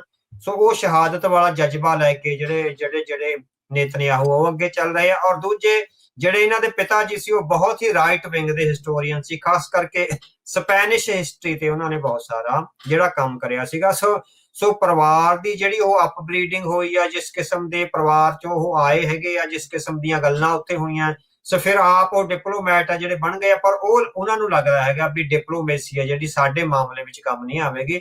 ਸੋ ਸਾਨੂੰ ਜਿਹੜਾ ਹੈਗਾ ਹਥਿਆਰਾਂ ਦੇ ਜ਼ੋਰ ਨਾਲ ਹੀ ਜਿਹੜਾ ਦੁਸ਼ਮਣ ਦਾ ਮੂੰਹ ਆ ਉਹ ਨੱਪਣਾ ਪਵੇਗਾ। ਸੋ ਇੱਕ ਤਰ੍ਹਾਂ ਨਾਲ ਆਪਾਂ ਦੇਖੀਏ ਵੀ ਜੇ ਆਪਾਂ ਆਪਣੇ ਤੌਰ ਤੇ ਵੀ ਦੇਖੀਏ, ਵੈਸੇ ਘਿਰਿਆ ਤਾਂ ਹੋਇਆ ਹੀ ਹੈ ਨਾ ਇਜ਼ਰਾਈਲ, ਇਸ ਗੱਲੋਂ ਤਾਂ ਆਪਾਂ ਮੰਨਦੇ ਹੈਗੇ ਆ। ਬਿਲਕੁਲ ਸਹੀ ਗੱਲ। ਵੀ ਹੁਣ ਆਪਾਂ ਆਪਣਾ ਸੋਚੀਏ ਵੀ ਸਾਡਾ ਆਪਣਾ ਮੁਲਕ ਹੋਵੇ, ਜਿਸ ਥਾਂ ਤੇ ਪੰਜਾਬ ਹੈਗਾ, ਇਧਰੋਂ ਪਾਕਿਸਤਾਨ ਕੋਲ ਨਿਊਕਲੀਅਰ ਬੰਬ ਹੋਵੇ, ਇਧਰੋਂ ਹਿੰਦੁਸਤਾਨ ਕੋਲ ਨਿਊਕਲੀਅਰ ਬੰਬ ਹੈਗਾ, ਇੱਕ ਅੱਧਾ ਕੋਈ ਹੋਰ ਕੰਟਰੀ ਨਿਊਕਲੀਅਰ ਬੰਬ ਬਣਾ ਕੇ ਬੈਠਾ ਹੋਵੇ ਤੇ ਅਸੀਂ ਆਪਾਂ ਇੰਨੇ ਜ਼ਿਆਦਾ ਘਿਰੇ ਹੋਈਏ ਉਸ ਮਾਮਲੇ ਵਿੱਚ, ਤੇ ਆਪਾਂ ਫਿਰ ਕੀ ਕਰਾਂਗੇ, ਹਨਾ। ਆਪਾਂ ਵੀ ਦੇਖੋ ਨਾ ਵੀ ਕਿ ਉਸ ਨੂੰ ਨਿਊਟਰਲਾਈਜ਼ ਕਰਨ ਜਾਂ ਜਿਹੜਾ ਹੈਗਾ ਉਹਨੂੰ ਕਿਤੇ ਨਾ ਕਿਤੇ ਉਸ ਪ੍ਰਬੰਧ ਨੂੰ ਤੋੜਨ। ਫਿਰ ਉਹਦੇ ਚੋਂ ਇਹ ਹੈਗਾ ਵੀ ਠੀਕ ਹੈ, ਆਪਾਂ ਇਹ ਮੰਨਦੇ ਹਾਂ ਗੁਰੂ ਸਾਹਿਬ ਨੇ ਸਾਨੂੰ ਇਹ ਸਿੱਖਿਆ ਦਿੱਤੀ ਹੈਗੀ ਆ ਵੀ ਨਿਰਦੋਸ਼ਾਂ ਦਾ ਕਤਲ ਨਹੀਂ ਹੋਣਾ। ਪਰ ਜਦੋਂ ਜੰਗ ਲੱਗ ਜਾਂਦੀ ਆ ਫਿਰ ਜਿਹੜਾ ਕਤਲ ਜਿਹੜੀਆਂ ਮਿਜ਼ਾਈਲਾਂ ਹੁਣ ਇਸ ਕਿਸਮ ਦਾ ਹੈਗਾ ਸਿਸਟਮ ਵੀ ਉਹਦੇ ਚੋਂ ਨਿਰਦੋਸ਼ਾਂ ਦੇ ਕਤਲ ਹੁੰਦੇ ਆ। ਪਰ ਇਹ ਹੈਗਾ ਵੀ ਇਜ਼ਰਾਈਲ ਘਿਰਿਆ ਤਾਂ ਹੋਇਆ, ਦੁਸ਼ਮਣ ਤਾਕਤਾਂ ਵਿੱਚ ਘਿਰਿਆ ਤਾਂ ਹੋਇਆ ਹੀ ਹੈ। ਸੋ ਉਹ ਮੇਰਾ ਖਿਆਲ ਇਹ ਪਰਸੈਪਸ਼ਨ ਹਰੇਕ ਇਜ਼ਰਾਈਲੀ ਦੀ ਉਹ ਬਣ ਗਈ ਹੈਗੇ, ਬਹੁਤਿਆਂ ਦੀ ਉਹ। ਜਾਂ ਜੇ ਆਪਾਂ ਇੱਥੋਂ ਵੀ ਰਿਡਿਊਸ ਕਰ ਲਈਏ ਵੀ ਜਿਹੜੇ ਜ਼ਾਇਨਿਸਟ ਕਿਸਮ ਦੇ ਆ, ਜੰਗਬਾਜ਼ ਕਿਸਮ ਦੇ ਆ, ਸੋ ਜੂਡਾਇਜ਼ਮ ਐਂਡ ਜ਼ਾਇਨਿਜ਼ਮ ਨੂੰ ਜਦੋਂ ਆਪਾਂ ਡਿਫਰੈਂਸ਼ੀਏਟ ਕਰਦੇ ਆ ਤਾਂ ਘੱਟੋ ਘੱਟ ਜਿਹੜੀ ਜ਼ਾਇਨਿਸਟ ਆਈਡੀਓਲੋਜੀ ਹੈਗੀ ਆ, ਸੋ ਉਹ ਇੱਕ ਤਰ੍ਹਾਂ ਨਾਲ ਆਪਾਂ ਕਹਿ ਸਕਦੇ ਵੀ ਜਿੱਦਾਂ ਜਰਮਨ ਵਿੱਚ ਸੀਗੀ ਫਾਸ਼ਿਸਟ ਆਈਡੀਓਲੋਜੀ ਉਸ ਕਿਸਮ ਦੀ ਆ, ਜਾਂ ਜਿਸ ਤਰ੍ਹਾਂ ਨਰਿੰਦਰ ਮੋਦੀ ਵਾਲਾ ਬ੍ਰਾਂਡ ਆ ਹਿੰਦੂਇਜ਼ਮ ਦਾ। ਹੁਣ ਹਿੰਦੂਇਜ਼ਮ ਸਾਰਾ ਹੀ ਜੰਗਬਾਜ਼ ਨਹੀਂ ਹੈਗਾ, ਹਿੰਦੂਇਜ਼ਮ ਵੀ ਬਹੁਤ ਸਾਰੇ ਚੰਗੇ ਸੌਫਟ ਸਪੋਕਨ ਔਰ ਇਸ ਜੰਗਬਾਜ਼ ਵਾਲੀ ਜਿਹੜੀ ਨਰਿੰਦਰ ਮੋਦੀ ਦੀ ਇਮੇਜ ਆ ਉਹਦਾ ਵਿਰੋਧ ਕਰਨ ਵਾਲੀਆਂ ਤਾਕਤਾਂ ਵੀ ਹਿੰਦੂ ਪਰੰਪਰਾ ਵਿੱਚ ਹੀ ਬੈਠੀਆਂ ਨੇ। ਸੋ ਇਹ ਇੱਕ ਛੋਟਾ ਪਾਰਟ ਹੁੰਦਾ। ਸੋ ਉਸ ਥ੍ਰੈਟ ਦੀ ਪਰਸੈਪਸ਼ਨ ਚੋਂ ਨੇਤਨਯਾਹੂ ਤੇ ਦੂਜਾ ਪਰਿਵਾਰ ਦੀਆਂ ਜਿਹੜੀਆਂ ਟ੍ਰੈਡੀਸ਼ਨਸ ਨੇ ਵੀ ਪਿਤਾ ਜੀ ਉਹਦੇ ਰਾਈਟ ਵਿੰਗ ਦੇ ਹਿਸਟੋਰੀਅਨ ਨੇ, ਭਰਾ ਜਿਹੜਾ ਉਹਦਾ ਇੱਕ ਮਾਰਿਆ ਗਿਆ ਕ੍ਰਾਈਸਿਸ ਵਿੱਚ ਨਾ। ਸੋ ਇਸ ਪਰਸੈਪਸ਼ਨ ਚੋਂ ਇਹ ਉਹਦਾ ਆ ਰਿਹਾ ਹੈਗਾ, ਇਸੇ ਕਰਕੇ ਉਹਨਾਂ ਨੇ ਜੰਗ ਦੇ ਵਿੱਚ ਆ ਜਿਹੜਾ ਉਹਨਾਂ ਨੂੰ ਉਲਝਾ ਰਿਹਾ ਹੋਇਆ। ਸੋ ਜਦੋਂ ਕਿ ਅਮਰੀਕਾ ਈਵਨ JD ਵੈਂਸ ਨੇ ਪਹਿਲਾਂ ਜਿਹੜੀ ਹੈਗੀ ਗੱਲ ਕੀਤੀ ਸੀ ਵੀ ਆਪਾਂ ਲੜਾਂਗੇ, ਪਰ ਹੁਣ ਉਹਨਾਂ ਦੀ ਵੀ ਟੋਨ ਆ ਜਿਹੜੀ ਆ ਰਹੀ, ਉਹ ਕਹਿ ਰਹੇ ਹੈਗੇ ਆ ਵੀ ਅਸੀਂ ਇਰਾਨ ਦੇ ਖਿਲਾਫ ਜੰਗ ਨਹੀਂ ਲੜ ਰਹੇ, ਇਰਾਨ ਸਾਡਾ ਦੁਸ਼ਮਣ ਨਹੀਂ ਹੈ, ਜਸਟ ਉਹਦਾ ਨਿਊਕਲੀਅਰ ਪ੍ਰੋਗਰਾਮ ਆ ਜਿਹੜਾ ਅਸੀਂ ਉਹਨੂੰ ਟਾਰਗੇਟ ਕਰ ਰਹੇ। ਇਟ ਮੀਨਸ ਜੇ ਵਾਈਸ ਪ੍ਰੈਜ਼ੀਡੈਂਟ ਦੀ ਟੋਨ ਵਿੱਚ, ਹਾਲਾਂਕਿ JD ਵੈਂਸ ਨੂੰ ਬਹੁਤ ਆਊਟ ਸਪੋਕਨ ਤੇ ਗਰਮ ਗੱਲਾਂ ਕਰਨ ਵਾਲਾ ਵਾਈਸ ਪ੍ਰੈਜ਼ੀਡੈਂਟ ਮੰਨਿਆ ਜਾਂਦਾ ਹੈ ਨਾ। ਸੋ ਡੋਨਾਲਡ ਟਰੰਪ ਦੀਆਂ ਜਿਹੜੀਆਂ ਡਿਪਲੋਮੈਟਿਕ ਫਲॉज ਆ, ਜੇ JD ਵੈਂਸ ਉਹਨੂੰ ਠੀਕ ਵੀ ਕਰਦੇ ਆ ਤਾਂ ਉਹਨੂੰ ਕਾਫੀ ਤਿੱਖੇ ਸ਼ਬਦਾਂ ਵਿੱਚ ਠੀਕ ਕਰਦੇ ਆ। ਪਰ ਹੁਣ ਉਹ ਇਹ ਕਹਿ ਰਹੇ ਹੈਗੇ ਆ ਵੀ ਅਸੀਂ ਸਿਰਫ ਐਟੋਮਿਕ એનર્ਜੀ ਦੇ ਖਿਲਾਫ ਹੈਗੇ, ਇਰਾਨ ਦੇ ਖਿਲਾਫ ਨਹੀਂ। ਤੇ ਦੂਜਾ ਜਿਹੜਾ ਤੁਸੀਂ ਦੇਖੋ ਵੀ ਉੱਥੋਂ ਜਿਹੜਾ ਇਰਾਨ ਦੇ ਲਾਗਿਓ ਸਮੁੰਦਰ ਲੰਘਦਾ, ਉਹ ਜਿਹੜਾ ਜਿਸ ਤਰ੍ਹਾਂ ਇੱਕ ਤਰ੍ਹਾਂ ਨਾਲ ਆਪਾਂ ਕਹਿ ਸਕਦੇ ਆ ਪਨਾਮਾ ਕਨਾਲ ਵਾਲਾ ਇੱਕ ਤਰ੍ਹਾਂ ਨਾਲ ਉਹ ਵੇ ਹੈਗਾ, ਉੱਥੋਂ ਉਹਨਾਂ ਨੇ ਬੰਦ ਆ ਜਿਹੜਾ ਕਰ ਦਿੱਤਾ ਹੋਇਆ। ਸੋ ਉੱਥੋਂ ਜਿਹੜਾ ਬਿਜ਼ਨਸ ਆ ਸਾਰਾ ਉਹ ਬੰਦ ਹੋ ਰਿਹਾ ਹੈਗਾ। ਸੋ ਉਸ ਬਿਜ਼ਨਸ ਨੂੰ ਚੱਲਦਾ ਰੱਖਣ ਲਈ ਤੇ ਉਹਨਾਂ ਨੇ ਸਾਰਾ ਮੇਰੇ ਖਿਆਲ ਇਹ ਗੱਲਬਾਤ ਜਿਹੜੀ ਹੈਗੀ ਆ ਕੀਤੀ ਹੈਗੀ ਆ। ਜੀ ਜੀ, ਸਟ੍ਰੇਟ ਆਫ ਜਿਹੜਾ ਹਾਰਮੁਜ਼ ਆ ਉਸ ਸਟੇਟ ਆਫ ਹਾਰਮੁਜ਼, ਹਾਂਜੀ ਹਾਂਜੀ, ਸੋ ਉਹਨੂੰ ਬੰਦ ਕਰਨ ਦਾ ਜਿਹੜਾ ਉਹਨਾਂ ਨੇ ਫੈਸਲਾ ਲਿਆ ਸੀਗਾ, ਉਹ ਸਾਰਾ ਕੁਝ ਹੋਇਆ ਆ। ਇਸੇ ਦਰਮਿਆਨ ਜਦ ਆਪਸ ਦੇ ਵਿੱਚ ਈਰਾਨ ਇਜ਼ਰਾਈਲ ਕਹਿ ਰਹੇ ਸੀਗੇ ਸਟ੍ਰੇਟ ਆਫ ਜਿਹੜਾ ਹਾਰਮੁਜ਼ ਨੂੰ ਬੰਦ ਕਰਨ ਦੀ ਗੱਲ ਜਦੋਂ ਈਰਾਨ ਨੇ ਕਰ ਦਿੱਤੀ, ਉਦੋਂ ਅਮਰੀਕਾ ਦੇ ਸੈਕਟਰੀ ਆਫ ਸਟੇਟ ਮਾਰਕੋ ਰੂਬੀਓ ਨੇ ਇਹ ਬਿਆਨ ਦਿੱਤਾ ਸੀਗਾ ਵੀ ਚੀਨ ਨੂੰ ਇਸ ਦੇ ਬਾਰੇ ਸੋਚਣਾ ਚਾਹੀਦਾ, ਗੱਲ ਕਰਨੀ ਚਾਹੀਦੀ ਆ ਵੀ ਜੇ ਉਹ ਸਟ੍ਰੇਟ ਆਫ ਹਾਰਮੁਜ਼ ਬੰਦ ਕਰਦੇ ਆ ਤੇ ਉਹਨਾਂ ਦੇ ਤੇਲ ਦੇ ਉੱਤੇ ਅਸਰ ਹੁੰਦਾ ਆ। ਇਹ ਅਸਿੱਧੇ ਤਰੀਕੇ ਦੇ ਨਾਲ ਚੀਨ ਦੇ ਨਾਲ ਗੱਲਬਾਤ ਕਰਨ ਦੇ ਲਈ ਜਾਂ ਚੀਨ ਦੇ ਨਾਲ ਸੰਪਰਕ ਜਿਹੜਾ ਉਹ ਕੀਤਾ ਗਿਆ, ਜਾਂ ਡਾਇਰੈਕਟ ਵੀ ਇਹਨਾਂ ਦਾ ਸੰਪਰਕ ਹੋਇਆ? ਨਹੀਂ ਡਾਇਰੈਕਟ ਵੀ ਸਾਡੀ ਖਬਰਾਂ ਅਨੁਸਾਰ ਡਾਇਰੈਕਟ ਵੀ ਸੰਪਰਕ ਹੋਇਆ। ਸੋ ਚਾਹੇ ਮਾਰਕੋ ਰੂਬੀਓ ਨੇ ਆਪ ਨਾ ਕਰਿਆ ਹੋਵੇ, ਉਹਨਾਂ ਤੋਂ ਛੋਟੇ ਡਿਪਲੋਮੈਟਸ ਨੇ ਕਰਿਆ, ਪਰ ਉਹ ਚਾਈਨਾ ਨਾਲ ਉਹਨਾਂ ਨੇ ਸੰਪਰਕ ਕਰਿਆ ਵੀ ਇਹ ਜਿਹੜਾ ਸਟੇਟ ਆਫ ਹਾਰਮਜ਼ ਹੈਗਾ ਇਹਨੂੰ ਬੰਦ ਨਾ ਕੀਤਾ ਜਾਵੇ। ਬਹੁਤ ਵੱਡਾ ਜਿਹੜਾ ਆਪਾਂ ਕਹਿ ਸਕਦੇ ਹਾਂ ਵੀ ਜਿਹੜਾ ਬਿਜ਼ਨਸ ਆ ਉਹ ਅਫੈਕਟ ਹੋਵੇਗਾ, ਪੂਰੇ ਵੈਸਟਰਨ ਵਰਲਡ ਦਾ ਬਿਜ਼ਨਸ, ਈਵਨ ਚਾਈਨਾ ਦਾ ਵੀ ਬਿਜ਼ਨਸ ਹੋਵੇਗਾ। ਸੋ ਇਨਡਾਇਰੈਕਟਲੀ ਹੁਣ ਜਦੋਂ ਤੁਸੀਂ ਦੇਖੋ ਵੀ ਇਸ ਜੰਗ ਦੀ ਸਥਿਤੀ ਵਿੱਚ ਅਮਰੀਕਨ ਜਿਹੜੇ ਡਿਪਲੋਮੈਟਸ ਆ ਉਹਨਾਂ ਦੇ ਚਾਈਨਾ ਨਾਲ ਇੱਕ ਤਰ੍ਹਾਂ ਨਾਲ ਹੌਟਲਾਈਨ ਤੇ ਗੱਲਬਾਤ ਹੋਣੀ। ਸੋ ਆਪਾਂ ਦੇਖ ਸਕਦੇ ਹੈਗੇ ਵੀ ਉਹ ਜੰਗ ਨੂੰ ਵਧਾਉਣ ਦੀ ਜਿਹੜੀ ਹੈਗੀ ਇੱਛਾ ਨਹੀਂ ਸੀ ਰੱਖਦੇ। ਸੋ ਜੰਗ ਨੂੰ ਇਸ ਤਰ੍ਹਾਂ ਅੱਗੇ ਵਧਾਉਣ ਦੀ ਨਹੀਂ ਸੀ ਇੱਛਾ ਰੱਖਦੇ। ਬੇਸ਼ੱਕ ਸਟੇਟ ਆਫ ਹੋਮਜ਼ ਨੂੰ ਉਹਨਾਂ ਨੇ ਬੰਦ ਕਰਨ ਦੇ ਖਿਲਾਫ ਜਾਂ ਉਹਨੂੰ ਨਾ ਬੰਦ ਕਰਨ ਦੀ ਬੇਨਤੀ ਦੇ ਹਿਸਾਬ ਨਾਲ ਚੱਲਿਆ, ਪਰ ਉਹ ਹਲੇ ਵੀ ਡਿਪਲੋਮੈਟਿਕ ਚੈਨਲ ਖੁੱਲੇ ਰੱਖ ਰਹੇ ਹੈਗੇ ਆ। ਸੋ ਇਹਦੇ ਬਾਵਜੂਦ ਵੀ ਕਿ ਉਹਨਾਂ ਨੇ 3 ਨਿਊਕਲੀਅਰ ਸਾਈਟਸ ਤੇ ਹਮਲੇ ਕੀਤੇ ਹੈਗੇ, ਪਰ ਹਲੇ ਵੀ ਉਹ ਜਿਹੜੇ ਡਿਪਲੋਮੈਟਿਕ ਚੈਨਲ ਆ ਉਹਨਾਂ ਨੂੰ ਬਿਲਕੁਲ ਉਸ ਤਰ੍ਹਾਂ ਬੰਦ ਨਹੀਂ ਕਰ ਰਹੇ। ਉਹ ਮਾਨਸਿਕ ਤੌਰ ਤੇ ਜੰਗ ਵਾਲੀ ਸਥਿਤੀ ਵਿੱਚ ਨਹੀਂ ਹੈਗੇ, ਹਲੇ ਟੈਕਨੀਕਲ ਜੰਗ ਵਾਲੀ ਸਥਿਤੀ ਵਿੱਚ ਹੀ ਆ।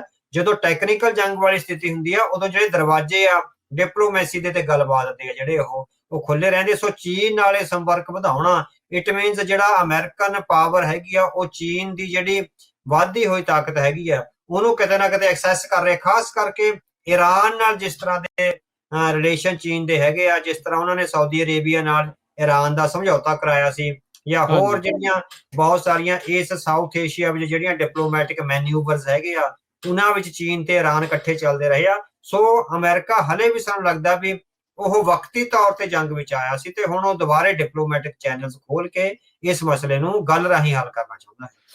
ਵਾਸ਼ਿੰਗਟਨ ਪੋਸਟ ਨੇ ਕੱਲ ਆਰਟੀਕਲ ਅਵਤਾਰ ਸਿੰਘ ਜੀ ਛਾਪਿਆ ਵੀ ਕਹਿੰਦੇ ਵੀ ਚਾਈਨਾ ਸਾਈਡ ਲਾਈਨ ਤੇ ਸੀਗਾ ਇਸ ਜੰਗ ਦੇ ਵਿੱਚ ਤੇ ਅਮਰੀਕਾ ਦੀ ਸਰਦਾਰੀ ਕਿਤੇ ਨਾ ਕਿਤੇ ਦਿਖੀ ਆ। ਡਿਪਲੋਮੇਸੀ ਦੇ ਵਿੱਚ ਅਮਰੀਕਾ ਜਦੋਂ ਸੀਜ਼ ਫਾਇਰ ਕਰਵਾਉਂਦੇ ਨੇ ਟਰੰਪ ਹੋਣੀ ਉੱਥੇ, ਤਾਂ ਉਹ ਮਜ਼ਬੂਤ ਹੋ ਕੇ ਸਾਹਮਣੇ ਜਿਹੜੇ ਇਸ ਦੇ ਵਿੱਚ ਆਏ ਆ।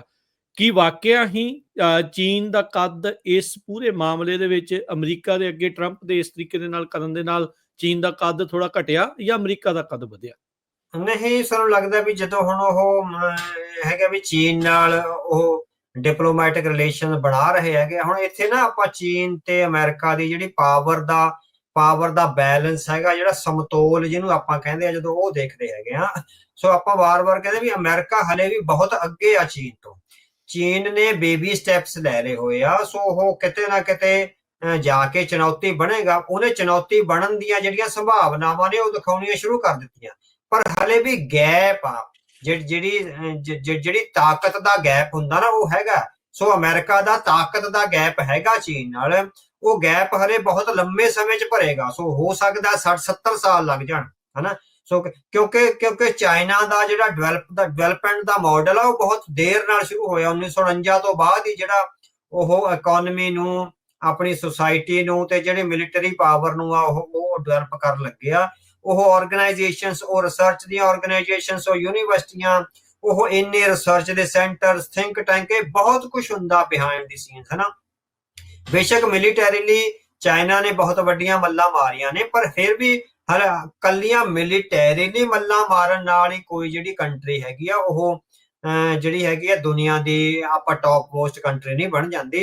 ਉਹਦੇ ਚ ਬਹੁਤ ਸਾਰੀਆਂ ਜਿਹੜੀਆਂ ਲਿਬਰਲ ਡੈਮੋਕ੍ਰੇਸੀ ਦੀਆਂ ਜਿਹੜੀਆਂ ਪੋਜ਼ਿਟਿਵ ਆਸਪੈਕਟਸ ਨੇ, ਜਦੋਂ ਤੱਕ ਉਹ ਕ੍ਰੀਏਟ ਨਹੀਂ ਹੁੰਦੇ ਸੁਸਾਇਟੀ ਵਿੱਚ, ਉਦੋਂ ਤੱਕ ਫਿਰ ਹੈਗਾ ਵੀ ਹਲੇ ਗੈਪ ਹੈ। ਆਪਾਂ ਕਹਿ ਸਕਦੇ ਬਹੁਤ ਗੈਪ ਹੈ। ਆਪਾਂ ਕਹਿ ਸਕਦੇ ਵੀ ਜੇ ਅਮਰੀਕਾ 100 ਹੈ ਤਾਂ ਚਾਈਨਾ 20 ਆ ਹਲੇ। ਸੋ ਜਿਹੜਾ 80% ਦਾ ਗੈਪ ਆ, ਚਾਈਨਾ ਅੱਗੇ ਵੱਧ ਰਿਹਾ ਹੈ। ਸੋ ਇਹਦੇ ਵਿੱਚ ਕੋਈ ਦੋ ਰਾਵਾਂ ਨਹੀਂ ਵੀ ਚਾਈਨਾ ਅੱਗੇ ਵੱਧ ਰਿਹਾ ਹੈ, ਪਰ ਇਹ ਗੈਪ ਬਹੁਤ ਦੇਰ ਵਿੱਚ ਪੂਰਾ ਹੋਣਾ ਹੈ। ਸੋ ਅਮਰੀਕਾ ਦੀ ਸਰਦਾਰੀ ਹਾਲ ਦੀ ਘੜੀ ਹੈ, ਪਰ China is emerging as a power, ਤਾਂ ਹੀ ਜਿਹੜਾ ਹੈਗਾ ਅਮਰੀਕਾ ਕੰਸਲਟ ਕਰ ਰਿਹਾ ਹੈਗਾ ਉਸਨੂੰ। ਹੁਣ ਤੁਸੀਂ ਦੇਖੋ ਜਿਹੜੀ ਚੌਥੀ ਸਾਈਟ ਸੀ ਜਿਹੜੀ ਐਟੋਮਿਕ એનર્ਜੀ ਵਾਲੀ, ਉੱਥੇ ਦੱਸਿਆ ਜਾਂਦਾ ਰਸ਼ੀਆ ਦੇ ਸਾਇੰਟਿਸਟ ਜਾਂ ਰਸ਼ੀਆ ਦੇ ਵਰਕਰ ਉੱਥੇ ਕੰਮ ਕਰਦੇ ਸੀਗੇ। ਸੋ ਚੌਥੀ ਸਾਈਟ ਨੂੰ ਨਿਸ਼ਾਨਾ ਨਹੀਂ ਬਣਾਇਆ ਗਿਆ। ਬਿਲਕੁਲ ਸਹੀ ਗੱਲ। ਉਹ ਇਹ ਹੈਗਾ ਵੀ ਬੜੇ ਜੇ ਉਹ ਜੰਗ ਵੀ ਲੜ ਰਹੇ ਆ, ਬੜੀ ਡਿਪਲੋਮੇਸੀ ਨਾਲ ਲੜ ਰਹੇ ਹੈਗੇ ਆ, ਚਾਈਨਾ ਨਾਲ ਰਸਤਾ ਖੋਲਿਆ ਹੋਇਆ, ਰਸ਼ੀਆ ਨੂੰ ਵੀ ਇਹ ਸੁਨੇਹਾ ਦਿੱਤਾ ਹੈਗਾ ਵੀ ਅਸੀਂ ਤੁਹਾਡਾ ਨੁਕਸਾਨ ਨਹੀਂ ਕਰ ਰਹੇ। ਸੋ ਅਸੀਂ ਬਹੁਤ ਅੰਨੀ ਜੰਗ ਆ ਥਰਡ ਵਰਲਡ ਵਾਰ ਵਿੱਚ ਫਸਣ ਤੋਂ ਜਿਹੜਾ ਕਿਨਾਰਾ ਕਰ ਰਹੇ ਹੈਗੇ ਆ।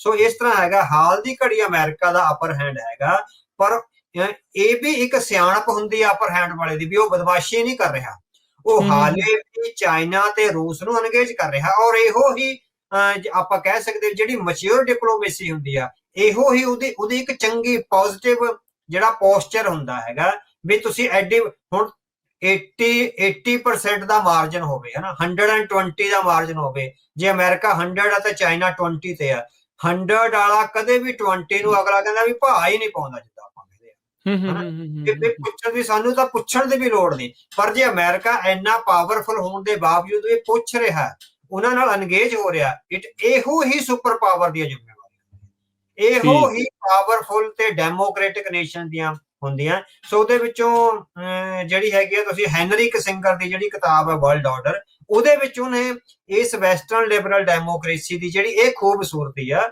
ਉਹਨੂੰ ਬਹੁਤ ਵੱਡੇ ਢੰਗ ਨਾਲ ਜਿਹੜਾ ਹੈਗਾ ਬਿਆਨ ਕੀਤਾ ਹੈਗਾ। ਉਹ ਕਹਿੰਦਾ ਵੀ ਅਸੀਂ ਕ੍ਰਾਈਸਿਸ ਵਿੱਚ ਹੁੰਦੇ ਹੋਏ ਵੀ ਜਿਹੜੇ ਆਪਣੇ ਅਲਾਈਜ਼ ਆ ਜਾਂ ਜਿਹੜੇ ਸਾਡੇ ਕੰਪੀਟੀਟਰ ਹੈਗੇ ਆ ਵੀ ਅਸੀਂ ਆਖਰ ਤੱਕ ਜਾਂਦੇ ਹੈਗੇ ਆ ਵੀ ਅਸੀਂ ਜਿਹੜਾ ਵੈਸਟਰਨ ਡੈਮੋਕ੍ਰੇਸੀ ਵੀ ਉਹਨਾਂ ਨੂੰ ਅਨਗੇਜ ਕਰਕੇ ਰੱਖਦੇ ਹੈਗੇ ਆ। ਬੇਸ਼ੱਕ ਦੋਹਾਂ ਦੀ ਪੋਲਰਾਈਜੇਸ਼ਨ ਹੋਈ ਹੁੰਦੀ ਹੈ ਡਿਪਲੋਮੈਟਿਕਲੀ ਤੇ ਆਈਡੀਓਲੋਜੀਕਲੀ, ਪਰ ਲਿਬਰਲ ਡੈਮੋਕ੍ਰੇਸੀ ਦੀ ਖੂਬਸੂਰਤੀ ਉਹ ਇਹੀ ਹੈਗੀ ਆ Axis of democracy the, Axis of ਟਾਇਰਨੀ ਨਾਲੋਂ, ਤਾਨਾਸ਼ਾਹ ਨਾਲੋਂ। ਹੁਣ ਪੁਤਿਨ ਦਾ ਤੁਸੀਂ ਦੇਖ ਲਓ, ਪੁਤਿਨ ਕਿਤੇ ਵੀ ਅਨਗੇਜ ਨਹੀਂ ਹੋਇਆ, 2-3 ਸਾਲਾਂ ਤੋਂ ਕਿਤੇ ਵੀ ਅਨਗੇਜ ਨਹੀਂ ਹੋ ਰਿਹਾ। ਔਰ ਜੇ ਉਹ ਕਹਿੰਦਾ ਵੀ ਜੇ ਜੰਗਬੰਦੀ ਹੋਣੀ ਹੈ ਤਾਂ ਮੇਰੀਆਂ ਟਰਮਸ ਐਂਡ ਕੰਡੀਸ਼ਨਸ ਤੇ ਹੋਊਗੀ। ਸੋ ਇਹ ਲਿਬਰਲ ਡੈਮੋਕ੍ਰੇਸੀ ਦੀਆਂ ਜਿਹੜੀਆਂ ਇਹ ਮਾਨਤਾਵਾਂ ਨਹੀਂ ਨੇ ਨਾ, ਲਿਬਰਲ ਡੈਮੋਕ੍ਰੇਸੀ ਅਨਗੇਜ ਕਰਦੀ ਹੈਗੀ ਆ, ਥੋਪਦੀ ਨਹੀਂ ਹੈਗੀ। ਇਸੇ ਕਰਕੇ ਵੀ ਅਮਰੀਕਾ ਥੋਪ ਨਹੀਂ ਰਿਹਾ ਚਾਈਨਾ ਤੇ, ਹਾਲਾਂਕਿ ਉਹਨਾਂ ਨੂੰ ਪਤਾ ਹੈ ਵੀ ਅਸੀਂ ਬਹੁਤ ਅੱਗੇ ਹੈਗੇ ਆ, ਪਰ ਫਿਰ ਵੀ ਅਨਗੇਜ ਰੱਖ ਰਿਹਾ ਤਾਂ ਕਿ ਜਿਹੜਾ ਵਰਲਡ ਆ ਇੱਕ ਚੰਗੇ ਭਾਈਚਾਰੇ ਦੇ ਤੌਰ ਤੇ ਜਾਂ ਚੰਗੀ ਜਿਹੜੀ ਡਿਪਲੋਮੈਟਿਕ ਰਿਲੇਸ਼ਨਸ ਦੇ ਤੌਰ ਤੇ ਅਮਰਜ ਹੋ। ਠੀਕ ਹੈ। ਇਸ ਦੇ ਵਿੱਚ ਅਵਤਾਰ ਸਿੰਘ ਜੀ ਮੁੜ ਵਾਪਸ ਜਿਹੜਾ ਈਰਾਨ ਦੇ ਵਿੱਚ ਨਾਲ ਉਸ ਚਰਚਾ ਦੇ ਵਿੱਚ ਵਾਪਸ ਮੁੜਦੇ ਆ। ਜਦ ਅਮਰੀਕਾ ਦੇ ਦੁਆਰਾ ਉਹਨਾਂ ਦੇ ਨਿਊਕਲੀਅਰ ਫੈਸਿਲਿਟੀਜ਼ ਤੇ ਬੰਬ ਸਿੱਟੇ ਗਏ, ਉਸ ਤੋਂ ਬਾਅਦ ਦੇ ਵਿੱਚ ਇੱਕ ਅੱਧੇ ਦਿਨ ਬਾਅਦ ਈਰਾਨ ਨੇ ਜਿਹੜਾ ਕਤਰ ਦਾ ਅਲ ਉਦੈਦ ਮਿਲਟਰੀ ਬੇਸ ਸੀਗਾ ਅਮਰੀਕਾ ਦਾ ਦੋਹਾ ਦੇ ਵਿੱਚ, ਉੱਥੇ ਉਹਨਾਂ ਨੇ ਮਿਜ਼ਾਈਲਾਂ ਜਿਹੜੀਆਂ ਉਹ ਸਿੱਟੀਆਂ, ਰਾਹ 'ਚ ਨਸ਼ਟ ਕਰ ਦਿੱਤੇ ਗਈਆਂ। ਇੱਕ ਅੱਧੀ ਨੂੰ ਜਾ ਕੇ ਜਿਹੜਾ ਉਹ ਖਾਲੀ ਥਾਂ ਦੇ ਵਿੱਚ ਡਿੱਗਣ ਦਿੱਤਾ ਗਿਆ, ਕੋਈ ਨੁਕਸਾਨ ਨਹੀਂ ਹੋਇਆ। ਜਦ ਕਤਰ ਨੇ 에ਅਰ ਸਪੇਸ ਬੰਦ ਕਰ ਦਿੱਤੀ ਸੀ, ਪਤਾ ਸੀਗਾ ਵੀ ਉਹਨਾਂ ਨੇ ਪਹਿਲਾਂ ਜਿਹੜਾ ਉਹ ਇਹ ਦੱਸਿਆ ਆ ਕਿ ਇਹ ਜਿਹੜਾ ਹਮਲਾ ਆ ਈਰਾਨ ਦੇ ਦੁਆਰਾ ਇੱਕ ਐਗਜ਼ਿਟ ਰੈਂਪ ਦੇ ਤੌਰ ਦੇ ਉੱਤੇ ਵਰਤਿਆ ਗਿਆ। ਹਾਂਜੀ। ਸੋ ਇੱਕ ਤਰ੍ਹਾਂ ਨਾਲ ਉਹਨਾਂ ਨੇ ਹੁੰਦਾ ਫਿਰ ਜਦੋਂ ਦੁਸ਼ਮਣ ਤੁਹਾਡੇ ਤੇ ਵੱਡੇ ਹਮਲੇ ਕਰ ਰਿਹਾ, ਸੋ ਜਿਹੜੀਆਂ ਉਹਦੇ ਸੌਫਟ ਟਾਰਗੇਟਸ ਆ ਉਹ ਤਾਂ ਨੇੜੇ ਸੀ, ਇਜ਼ਰਾਈਲ ਨਾਲੋਂ ਨੇੜੇ ਆ ਕਤਰ ਉਹਨਾਂ ਨੂੰ। ਸੋ ਉਹ ਤਾਂ ਇੱਕ ਸਟ੍ਰੈਟਜੀ ਆ ਮਿਲਟਰੀ ਦੀ। ਸੋ ਹੋ ਸਕਦਾ ਹੈਗਾ ਵੀ ਅਮਰੀਕਾ ਵੀ ਇਸ ਗੱਲ ਨੂੰ ਫਿਕਰਮੰਦ ਹੋਇਆ ਹੋਇਆ, ਉਹਨਾਂ ਨੂੰ ਪਤਾ ਹੈ ਬੇਸ਼ੱਕ ਸਾਡੀ ਕੈਪੇਬਿਲਿਟੀ ਆ ਅਸੀਂ ਡਿਫਿਊਜ਼ ਕਰ ਲਈਏ, ਪਰ ਜੇ 2 ਮਿਜ਼ਾਈਲਾਂ 100 ਮਿਜ਼ਾਈਲਾਂ ਛੱਡੀਆਂ 98 ਡਿਫਿਊਜ਼ ਹੋ ਗਈਆਂ, 2 ਹੀ ਡੇਗੀਆਂ ਟਿਕਾਣੇ ਤੇ ਆ ਕੇ ਹਨਾ। ਉੱਥੇ ਮੇਰੇ ਖਿਆਲ 8000 ਮਿਲਟਰੀ ਪਰਸਨਲ ਉੱਥੇ ਹੈਗੇ, ਬੇਸ਼ੱਕ ਇਕੱਠੇ ਨਹੀਂ ਹੁੰਦੇ ਪਰ ਫਿਰ ਵੀ ਇੱਕ ਜਗ੍ਹਾ ਹੈਗੇ। ਸੋ ਜੇ 100-150 ਮਿਲਟਰੀ ਪਰਸਨਲ ਵੀ ਮਾਰਿਆ ਜਾਂਦਾ ਹੈਗਾ, ਸੋ ਇੱਕ ਤਰ੍ਹਾਂ ਨਾਲ ਇਹ ਸੌਫਟ ਟਾਰਗੇਟ ਸੀਗਾ ਈਰਾਨ ਦੇ। ਸੋ ਇਹਨੇ ਵੀ ਇੱਕ ਤਰ੍ਹਾਂ ਨਾਲ ਉਹਦੇ ਵਿੱਚ ਹਿੱਸਾ ਪਾਇਆ ਹੈਗਾ ਜਿਹੜਾ ਸੀਜ਼ ਫਾਇਰ ਹੋਣ ਲਈ ਹੋਇਆ, ਕਿਉਂਕਿ ਕਤਰ ਰਾਹੀਂ ਜਿਹੜਾ ਅਮਰੀਕਾ ਉਹ ਈਰਾਨ ਨਾਲ ਹੌਟਲਾਈਨ ਤੇ ਚੱਲ ਰਿਹਾ ਤੇ ਦੂਜਾ ਚਾਈਨਾ ਰਾਹੀਂ। ਸੋ ਚਾਈਨਾ ਨਾਲੋਂ ਵੀ ਜਿਹੜਾ ਵੱਧ ਰਿਲਾਇਬਲ ਸੋਰਸ ਆ ਉਹਨਾਂ ਦਾ ਕਤਰ ਹੈਗਾ। ਸੋ ਕਤਰ ਆ ਜਿਹੜਾ ਅਨਗੇਜਡ ਰਹਿੰਦਾ। ਤੁਸੀਂ ਦੇਖੋ ਤਾਲਿਬਾਨ ਨਾਲ ਵੀ ਕਤਰ ਅਨਗੇਜਡ ਹੋਇਆ, ਈਵਨ ਗਾਜ਼ਾ ਤੇ ਸੀਰੀਆ ਨਾਲ ਵੀ ਹੁਣ ਜਿਹੜਾ ਕਤਰ ਹੈਗਾ। ਸੋ ਕਤਰ ਇੱਕ ਡਿਪਲੋਮੈਟਿਕ ਹੱਬ ਆ ਜਿਹੜੀ ਅਮਰੀਕਾ ਦੀ, ਆਪਾਂ ਕਹਿ ਸਕਦੇ ਹਾਂ ਵੀ ਇੱਕ ਬੱਚੇ ਦੇ ਤੌਰ ਤੇ, ਅਮਰੀਕਾ ਦੇ ਇੱਕ ਬੱਚੇ ਦੇ ਤੌਰ ਤੇ, ਜਿਸ ਤਰ੍ਹਾਂ ਆਪਾਂ ਕਹਿੰਦੇ ਫੋਸਟਰ ਚਾਈਲਡ ਦੇ ਤੌਰ ਤੇ ਜਿਹੜਾ ਉਹ ਸਾਹਮਣੇ ਆ ਰਿਹਾ ਹੈਗਾ। ਸੋ ਜਿਹੜਾ ਈਰਾਨ ਵੱਲੋਂ ਇਹ ਕਤਰ ਵਾਲਾ ਜਿਹੜਾ ਕੀਤਾ ਗਿਆ ਹੈਗਾ, ਇਹ ਫੌਜੀ ਜਿਹੜੀ ਨੀਤੀ ਹੁੰਦੀ ਹੈ ਉਹਦੇ ਵਿੱਚ ਦੁਸ਼ਮਣ ਦੇ ਸੌਫਟ ਟਾਰਗੇਟ ਨੂੰ ਟਾਰਗੇਟ ਕਰਨਾ ਤੁਹਾਡੀ ਇੱਕ ਤਰ੍ਹਾਂ ਨਾਲ ਤਾਂ ਇੱਕ ਸਕਸੈਸ ਸਟੋਰੀ ਹੁੰਦੀ ਹੈ। ਸੋ ਸਕਸੈਸ ਸਟੋਰੀ ਹੋ ਸਕਦਾ ਹੈ ਕਤਰ ਵਾਲੇ ਹਮਲੇ ਤੋਂ ਬਾਅਦ ਹੀ ਜਿਹੜੀ ਹੈਗੀ ਆ ਉਹਨਾਂ ਨੇ ਜਿਹੜੀ ਹੈਗੀ ਜੰਗਬੰਦੀ ਦਾ ਜਿਹੜਾ ਸੋਚਿਆ ਹੋਵੇ ਨਾ। ਸੋ ਇਹ ਕੁਝ ਵੀ ਹੋ ਸਕਦਾ। ਇਨਸਾਈਡ ਰਿਪੋਰਟਸ ਆ ਹਲੇ ਅਗਲੇ ਦਿਨਾਂ ਦੌਰਾਨ ਅਖਬਾਰਾਂ 'ਚ ਛਪੂਗਾ, ਫਿਰ ਆਪਾਂ ਨੂੰ ਪਤਾ। ਟਰੰਪ ਉਹਨਾਂ ਦੀ ਇਜ਼ਰਾਈਲ ਦੇ ਖਿਲਾਫ ਤਿੱਖੀਆਂ ਟਿੱਪਣੀਆਂ, ਐਫ ਵਰਡ ਵੀ ਜਿਹੜਾ ਵਰਤਣਾ, ਜਿੱਦਾਂ ਸ਼ੁਰੂਆਤ 'ਚ ਵੀ ਤੁਸੀਂ ਉਹ ਦੱਸਿਆ, ਤੁਸੀਂ ਨੇਤਨਯਾਹੂ ਦਾ ਥੋੜਾ ਜਿਹਾ ਜਿਹੜਾ ਉਹ ਦੱਸਿਆ। ਸੋ ਇਹ ਸਾਰੀਆਂ ਚੀਜ਼ਾਂ ਨੂੰ ਹੁਣ ਆਪਾਂ ਕਿੱਦਾਂ ਜਿਹੜਾ ਉਹ ਦੇਖਦੇ ਆ? ਤੁਹਾਨੂੰ ਕੀ ਲੱਗਦਾ ਕਿੱਦਾਂ ਦਾ ਰਿਲੇਸ਼ਨ ਜਿਹੜਾ ਅੱਗੇ ਰਹਿਣ ਵਾਲਾ ਆ, ਖਾਸ ਕਰਕੇ ਉਦੋਂ ਜਦੋਂ ਟਰੰਪ ਹੁਣਾਂ ਦੇ ਵੱਲੋਂ ਪਬਲਿਕਲੀ ਇੰਨੇ ਗੁੱਸੇ ਦੇ ਵਿੱਚ ਇੰਨਾ ਉਲਟ ਬਿਆਨ ਦਿੱਤੇ ਗਏ ਹੋਣ?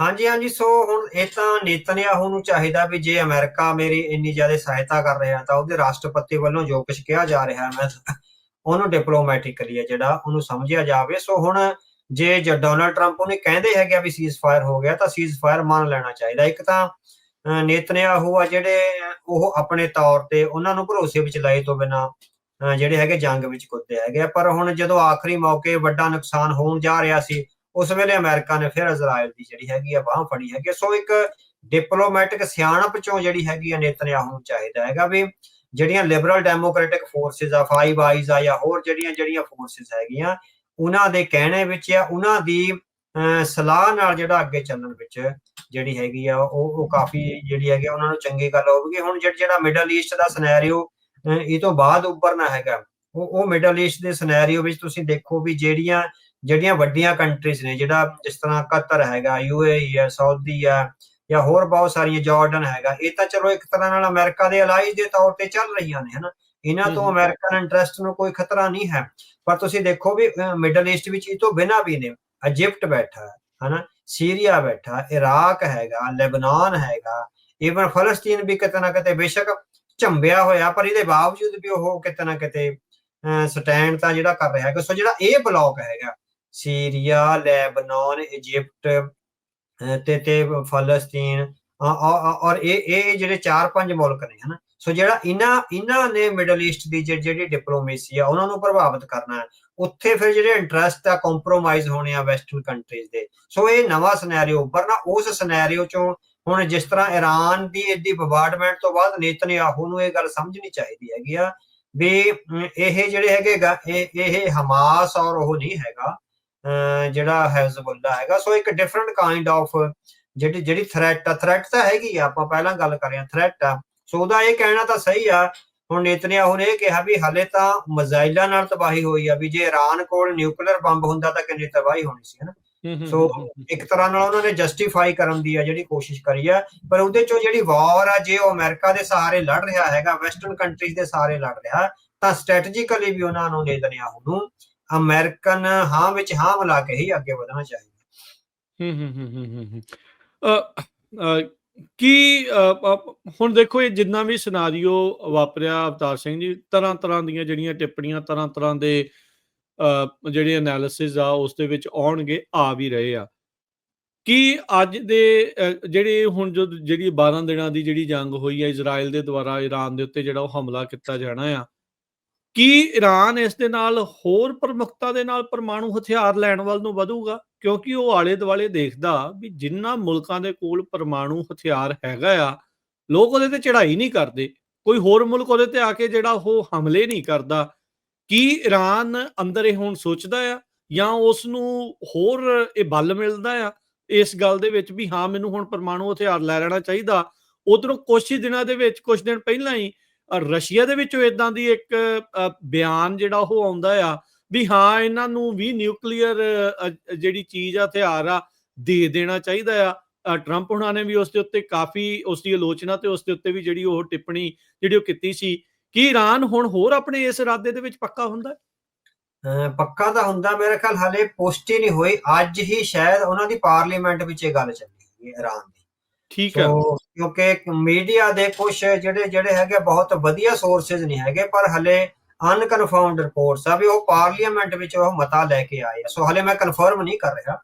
ਸੋ ਰੀਸੈਂਟ ਹਲੇ ਇਸ ਪ੍ਰੋਗਰਾਮ ਨੂੰ ਕਰਨ ਤੋਂ ਘੰਟਾ ਡੇਢ ਕੁ ਘੰਟਾ ਪਹਿਲਾਂ ਮੇਰੇ ਕੋਲ ਇੱਕ ਇਨਫੋਰਮੇਸ਼ਨ ਆਈ ਹੈਗੀ ਆ ਵੀ ਉਹਨਾਂ ਨੇ ਪਾਰਲੀਮੈਂਟ ਵਿੱਚ ਇਹ ਮਤਾ ਲੈ ਆਂਦਾ ਹੈਗਾ ਵੀ ਆਪਾਂ ਨੂੰ ਜਿਹੜਾ ਪਰਮਾਣੂ ਬੰਬ ਆ ਜਿਹੜਾ ਹੁਣ ਲੈ ਹੀ ਲੈਣਾ ਚਾਹੀਦਾ ਹੈਗਾ। ਹੁਣ ਉਹਦੇ ਚ ਉਹ ਕਿਸ ਤਰ੍ਹਾਂ ਲੈਣਗੇ, ਈਧਰ ਚ ਉਹ ਚੀਨ ਨਾਲ ਰਿਲੇਸ਼ਨ ਵਧਾਉਣਗੇ ਜਾਂ ਰਸ਼ੀਆ ਨਾਲ, ਜਾਂ ਦੋਵੇਂ ਮੁਲਕ ਰਲ ਕੇ ਉਹਨਾਂ ਨੂੰ ਜਿਹੜਾ ਹੈਗਾ ਦੇਣਗੇ, ਜਾਂ ਤੀਜਾ ਮੁਲਕ ਆ ਜਿਹੜਾ ਨਾਰਥਰਨ ਕੋਰੀਆ ਉਹਦੇ ਕੋਲ ਜਿਹੜੀ ਟੈਕਨੋਲੋਜੀ ਆ ਉਹ ਹੈਗੀ ਹੋਈ ਹੈ ਨਾ, ਆਪਾਂ ਮੰਨ ਰਹੇ ਹੈਗੇ ਆ। ਸੋ ਉਹਦੇ ਵਿੱਚ ਜਿਹੜੇ ਪਾਕਿਸਤਾਨ ਦੇ ਜਿਹੜੇ ਅਟੋਮਿਕ ਸਾਇੰਟਿਸਟ ਸੀਗੇ ਅਬਦੁਲ ਕਾਦਿਰ ਖਾਨ ਮੇਰਾ ਖਿਆਲ, ਉਹਨਾਂ ਨੂੰ ਉਹ ਬਹੁਤ ਦੇਰ ਦਾ ਗ੍ਰਿਫਤਾਰ ਵੀ ਰਹੇ ਹੈਗੇ ਵੀ ਉਹਨਾਂ ਨੇ ਜਿਹੜੀ ਹੈਗੀ ਆ ਨਾਰਥ ਕੋਰੀਆ ਨੂੰ ਟੈਕਨੋਲੋਜੀ ਦਿੱਤੀ ਆ। ਸੋ ਇਹ ਹੁਣ ਤਿੰਨ ਮੁਲਕ ਨੇ, ਚੀਨ ਆ, ਰਸ਼ੀਆ ਤੇ ਨਾਰਥ ਕੋਰੀਆ। ਸੋ ਕਿਹਦੇ ਤੋਂ ਆਇਆ ਉਹ ਇਕਨੋਮਿਕਲੀ ਇੰਨਾ ਤਕੜਾ ਵੀ ਹੈਗਾ ਜਾਂ ਨਹੀਂ। ਹਾਂ ਬੇਸਿਕਲੀ ਹੁਣ ਇਹਦੇ ਵਿੱਚ ਇਹ ਭਾਵਨਾ ਆ ਸਕਦੇ, ਹੁਣ ਇਹਦੇ ਚੋਂ ਹੁਣ ਜਿਹੜੀ ਡਿਪਲੋਮੇਸੀ ਆ ਇੱਥੇ ਦੁਬਾਰੇ ਚੱਲਣੀ ਹੈਗੀ, ਕਿਉਂਕਿ ਆਪਾਂ ਪਹਿਲਾਂ ਕਿਹਾ ਵੀ ਜੰਗ ਤੋਂ ਪਹਿਲਾਂ ਡਿਪਲੋਮੈਟਿਕਲੀ ਬਹੁਤ ਸਾਰੀਆਂ ਇੰਗੇਜਮੈਂਟਸ ਹੋ ਰਹੀਆਂ ਸੀ।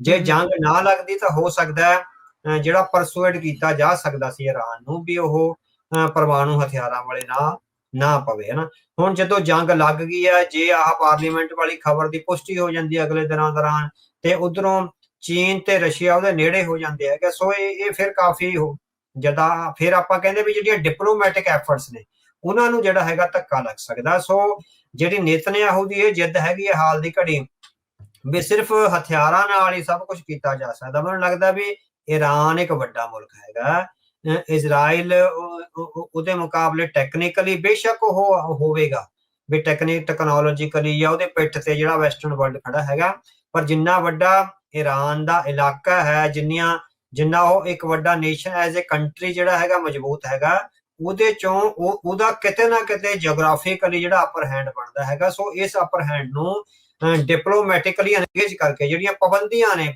ਪਾਬੰਦੀਆਂ ਵੀ ਬਹੁਤ ਸਾਨੂੰ ਤਾਂ ਲੱਗਦਾ ਵੀ ਹਟਾ ਲੈਣੀਆਂ ਚਾਹੀਦੀਆਂ ਉਹਨਾਂ ਨੂੰ, ਜਿਸ ਤਰ੍ਹਾਂ ਬਾਕੀ ਦੇ ਜਿਹੜੇ ਮਿਡਲ ਈਸਟ ਦੇ ਕੰਟਰੀਜ਼ ਇਨਵੋਲਵ ਹੋਏ ਆ ਅਮਰੀਕਾ ਨਾਲ ਤੇ ਵੈਸਟਰਨ ਕੰਟਰੀਜ਼ ਨਾਲ, ਹਨਾ। ਸੋ ਉਹਨਾਂ ਨੂੰ ਵੀ ਮੈਨੂੰ ਲੱਗਦੀ ਹੈ ਵੀ ਜੇ ਇਰਾਨ ਤੋਂ ਬਹੁਤ ਸਾਰੀਆਂ ਪਾਬੰਦੀਆਂ ਹਟਾ ਲਈਆਂ ਜਾਣ ਤਾਂ ਉਹਨੂੰ ਐਨਗੇਜ ਕਰ ਲਿਆ ਜਾਵੇ ਤੇ ਉਹਨੂੰ ਮਨਾਇਆ ਜਾ ਸਕਦਾ ਹੈਗਾ। ਸੋ ਉਹਦੇ ਕਰਕੇ ਤੇ ਦੂਸਰਾ ਇਹ ਹੈਗਾ ਵੀ ਇਹ ਹੁਣ ਜਿਹੜਾ ਹੈਗਾ ਸੱਤਾ ਤਬਦੀਲੀ ਦਾ ਜਿਹੜਾ ਯਤਨ ਆ ਉਹ ਕਰ ਰਹੇ ਹੈਗੇ। ਸੱਤਾ ਤਬਦੀਲੀ ਦੇ ਪਿਛਲੇ 3-4 ਦਿਨਾਂ ਤੋਂ ਲਗਾਤਾਰ ਆ ਰਹੇ ਆ ਵੀ ਅਸੀਂ ਰਜੀਮ ਚੇਂਜ ਕਰਨ ਜਾ ਰਹੇ ਹੈਗੇ ਆ। ਸੋ JD ਵੈਂਸ ਬੜੇ ਵੋਕਲ ਹੈ ਇਹਦੇ ਮਾਮਲੇ ਵਿੱਚ, ਈਵਨ ਨੇਤਨਯਾਹੂ ਵੀ ਕਿਤੇ ਨਾ ਕਿਤੇ ਇਹ ਬੋਲ ਰਹੇ ਹੈਗੇ ਆ ਵੀ ਸਾਨੂੰ ਰਜੀਮ ਚੇਂਜ ਆ ਜਿਹੜਾ ਵੀ ਇਹ ਸਰਕਾਰਾਂ ਦੀ ਤਬਦੀਲੀ ਆ। ਸੋ ਉਹ ਇਹ ਆਖ ਰਹੇ ਹੈਗੇ 25 ਜਾਂ 30% ਲੋਕ ਨੇ ਜਿਹੜੇ ਉਹ ਵਰਤਮਾਨ ਰਜੀਮ ਤੋਂ, ਕਿਉਂਕਿ ਲੰਬੀਆਂ ਪਾਬੰਦੀਆਂ ਤੋਂ ਬਾਅਦ ਇੰਟਰਨਲ ਪਾਬੰਦੀਆਂ ਤਾਂ ਹੈਗੀਆਂ ਨਾ ਇਰਾਨ ਵਿੱਚ ਵੀ ਔਰਤਾਂ ਨੂੰ ਸਨੱਬ ਕੀਤਾ ਜਾਂਦਾ, ਉਹਨਾਂ ਤੇ ਪਾਬੰਦੀਆਂ ਨੇ। ਸੋ ਧਾਰਮਿਕ ਕੱਟੜਤਾ ਦੀਆਂ ਬਹੁਤ ਸਾਰੀਆਂ ਪਾਬੰਦੀਆਂ, ਸੋਸਾਇਟੀ ਫ੍ਰੀ ਨਹੀਂ ਹੈ, ਬਹੁਤ ਕੁਛ ਹੈ ਤੇ ਇਨਫੋਰਮੇਸ਼ਨ ਨੂੰ ਦਬਾਇਆ ਜਾ ਰਿਹਾ। ਸੋ ਜਦੋਂ ਉਹ ਵੈਸਟਰਨ ਵਰਲਡ ਨਾਲ ਇੰਟਰੈਕਟ ਕਰਦੀ ਹੈ ਦੁਨੀਆ ਤਾਂ ਉਹਨੂੰ ਲੱਗਦਾ ਵੀ ਫਲੋ ਆਫ ਇਨਫੋਰਮੇਸ਼ਨ ਬਹੁਤ ਜ਼ਿਆਦਾ ਹੈਗਾ। ਸੋ ਇਹ ਬਹੁਤ ਸਾਰੀਆਂ ਕੰਪਲਸ਼ਨਸ ਨੇ, ਉਹ ਕੰਪਲਸ਼ਨਸ ਇਰਾਨ ਦੇ ਸਾਹਮਣੇ ਵੀ ਹੈ ਤੇ ਉਹ ਜਿਹੜੀਆਂ ਹੈਗੀਆਂ ਵੈਸਟਰਨ ਵਰਲਡ ਦੇ ਸਾਹਮਣੇ ਵੀ ਹੈ। ਸੋ ਮੈਨੂੰ ਨਿੱਜੀ ਤੌਰ ਤੇ ਲੱਗਦਾ ਹੈਗਾ ਵੀ ਜੇ ਆਪਾਂ ਈਰਾਨ ਨੂੰ ਐਨਗੇਜ ਕਰ ਲਈਏ, ਉਹਦੇ ਚੋਂ ਬਹੁਤ ਸਾਰੀਆਂ ਪਾਬੰਦੀਆਂ ਨੇ ਹਟਾ ਲਈਏ ਤੇ ਉਹਨੂੰ ਕਿਸੇ ਨਾ ਕਿਸੇ ਤਰ੍ਹਾਂ ਪਰਸੂਏਟ ਕਰ ਲਿਆ ਜਾਵੇ ਵੀ ਉਹ ਪਰਮਾਣੂ ਹਥਿਆਰਾਂ ਵਾਲੇ ਰਾਹ ਨਾ ਪਵੇ, ਤਾਂ ਕਿਤੇ ਨਾ ਕਿਤੇ ਕੰਟਰੀ ਆਪਣੀ ਪ੍ਰੋਸਪੈਰਿਟੀ ਤੇ ਆਪਣੀ ਉਹਦੇ ਲਈ ਇੰਨੀ ਲੰਬੇ ਸਮੇਂ ਦੀ ਜੇਲ੍ਹ ਚੋਂ ਜਿਹੜਾ ਨਿਕਲਣ ਦਾ ਜਿਹੜਾ ਮੌਕਾ ਹੈ ਉਹ ਹੱਥੋਂ ਨਹੀਂ ਜਾਣ ਦੇਗਾ, ਉਹ ਕੰਮ ਕਰੇਗਾ। ਇਹੀ ਚੀਜ਼ ਆਪਾਂ ਕਿਊਬਾ ਮਿਸਲ ਕ੍ਰਾਈਸਿਸ ਤੋਂ ਬਾਅਦ ਵੀ ਦੇਖਿਆ, ਅਜੇ ਤੱਕ ਵੀ ਪਾਬੰਦੀਆਂ ਉਦਾਂ ਹੀ ਬਰਕਰਾਰ ਆ, ਈਰਾਨ ਦੇ ਉੱਤੇ ਵੀ ਉਸੇ ਤਰੀਕੇ ਦੇ ਨਾਲ ਬਰਕਰਾਰ ਆ। ਇਨਫੈਕਟ ਇਸੇ ਚੀਜ਼ ਦੇ ਵਿੱਚ ਅਵਤਾਰ ਸਿੰਘ ਜੀ ਮੈਂ ਦੱਸਦਾ ਜਾਵਾਂ, ਫਾਈਨੈਂਸ਼ੀਅਲ ਟਾਈਮਜ਼, ਅਲ ਜਜ਼ੀਰਾ ਸਾਰੇ ਜਾਣੇ ਰਿਪੋਰਟ ਕਰ ਰਹੇ ਆ ਈਰਾਨ ਦੀ ਪਾਰਲੀਮੈਂਟ ਨੇ ਉਸ ਪਲਾਨ ਨੂੰ ਅਪਰੂਵ ਕਰ ਦਿੱਤਾ ਆ ਜਿਸ ਦੇ ਵਿੱਚ ਜਿਹੜੀ ਨਿਊਕਲੀਅਰ ਨਾਨ ਪ੍ਰੋਫਿਲੇਸ਼ਨ ਟ੍ਰੀਟੀ NPT ਜਿਹਨੂੰ ਕਹਿੰਦੇ ਆ ਵੀ ਉਹਦੇ ਵਿੱਚੋਂ ਕਹਿੰਦੇ ਵੀ ਅਸੀਂ ਬਾਹਰ ਆ ਰਹੇ ਹਾਂ ਤੇ ਜਿਹੜੇ ਹਾਂਜੀ ਅਟੋਮਿਕ ਵਾਚਡੌਗ ਦੇ ਨਾਲ ਜਿਹੜੀ ਕੋਆਪਰੇਸ਼ਨ ਆ ਉਸ ਨੂੰ ਉਹ ਹੁਣ ਖਤਮ ਜਿਹੜੀ ਉਹ ਕਰ ਰਹੇ ਆ, ਸਸਪੈਂਡ ਕਰ ਦਿੱਤੇ ਆ। 223 ਦੇ ਵਿੱਚੋਂ 221 ਨੇ ਹੱਕ 'ਚ ਵੋਟ ਪਾਈ, ਇੱਕ ਨੇ ਉਲਟ ਪਾਈ ਤੇ ਇੱਕ ਦੇ ਜਿਹੜੇ ਵੋਟ ਦੇ ਵਿੱਚ ਕਹਿੰਦੇ ਆ ਵੀ ਉਹ ਹਿੱਸਾ ਉੱਥੇ ਨਹੀਂ ਲਿਆ ਹੈਗਾ। ਸੋ ਇਹ ਬਿਗ ਡਿਵੈਲਪਮੈਂਟ ਆਪਾਂ ਇਸ ਨੂੰ ਜਿਹੜਾ ਉਹ ਮੰਨਦੇ ਆ। ਤੇ ਉਧਰ ਅਲ ਜਜ਼ੀਰਾ ਨਾਲ ਇਹ ਵੀ ਰਿਪੋਰਟ ਕਰ ਰਿਹਾ ਵੀ ਹੁਣ ਜੰਗਬੰਦੀ ਤੋਂ ਬਾਅਦ ਦੇ ਵਿੱਚ ਅਮਰੀਕਾ ਤੇ ਈਰਾਨ ਦੀ ਫੇਰ ਗੱਲਬਾਤ ਡਾਇਲੋਗ ਜਿਹੜਾ ਆ ਉਹ ਸ਼ੁਰੂ ਹੋਣ ਜਿਹੜਾ ਉਹ ਜਾ ਰਿਹਾ ਹੈਗਾ ਆ ਇਸ ਨਿਊਕਲੀਅਰ ਟਾਕਸ ਨੂੰ ਜਿਹੜਾ ਉਹ ਲੈ ਕੇ। ਸੋ ਲੈਟਸ ਸੀ ਅੱਗੇ ਇਸ ਦੇ ਵਿੱਚ ਕੀ ਜਿਹੜਾ ਉਹ ਬਣਦਾ ਹੈਗਾ ਆ। ਇੱਥੇ ਅਵਤਾਰ ਸਿੰਘ ਜੀ ਇਹ ਅਕਸਰ ਗੱਲ ਆਉਂਦੀ ਆ ਜਦੋਂ ਈਰਾਨ ਕਹਿੰਦਾ ਆ, ਖਮੀਨੀ ਹੁਣੀ ਕਹਿੰਦੇ ਆ, ਜਾਂ ਉਹਦੇ ਨਾਲ ਦੇ ਜਿਹੜੇ ਕਹਿੰਦੇ ਵੀ ਇਜ਼ਰਾਈਲ ਨੂੰ ਨਕਸ਼ੇ ਤੋਂ ਖਤਮ ਕਰ ਦੇਣਾ, ਡੈਥ ਟੂ ਅਮਰੀਕਾ, ਜਦੋਂ ਉਹ ਬਿਆਨ ਜਿਹੜੇ ਉਸ ਦੇ ਵਿੱਚ ਦਿੰਦੇ ਆ, ਤਾਂ ਇਧਰਲੇ ਪਾਸੇ ਫਿਰ ਇਸ ਚੀਜ਼ ਦੇ ਵਿੱਚ ਜਵਾਬ ਇਹ ਹੁੰਦਾ ਵੀ ਜੇ ਭਾਈ ਇਹਨਾਂ ਕੋਲ ਵਾਕਿਆ ਨਿਊਕਲੀਅਰ ਬੰਬ ਆ ਗਿਆ ਤਾਂ ਇਹਨਾਂ ਨੇ ਤਾਂ ਮਿੰਟ ਨਹੀਂ ਲਾਉਣਾ ਇਸ ਨੂੰ ਚਲਾਉਣ ਦੇ ਲਈ, ਇਸੇ ਲਈ ਆਪਾਂ ਨੂੰ ਰੋਕ ਰਹੇ ਆ।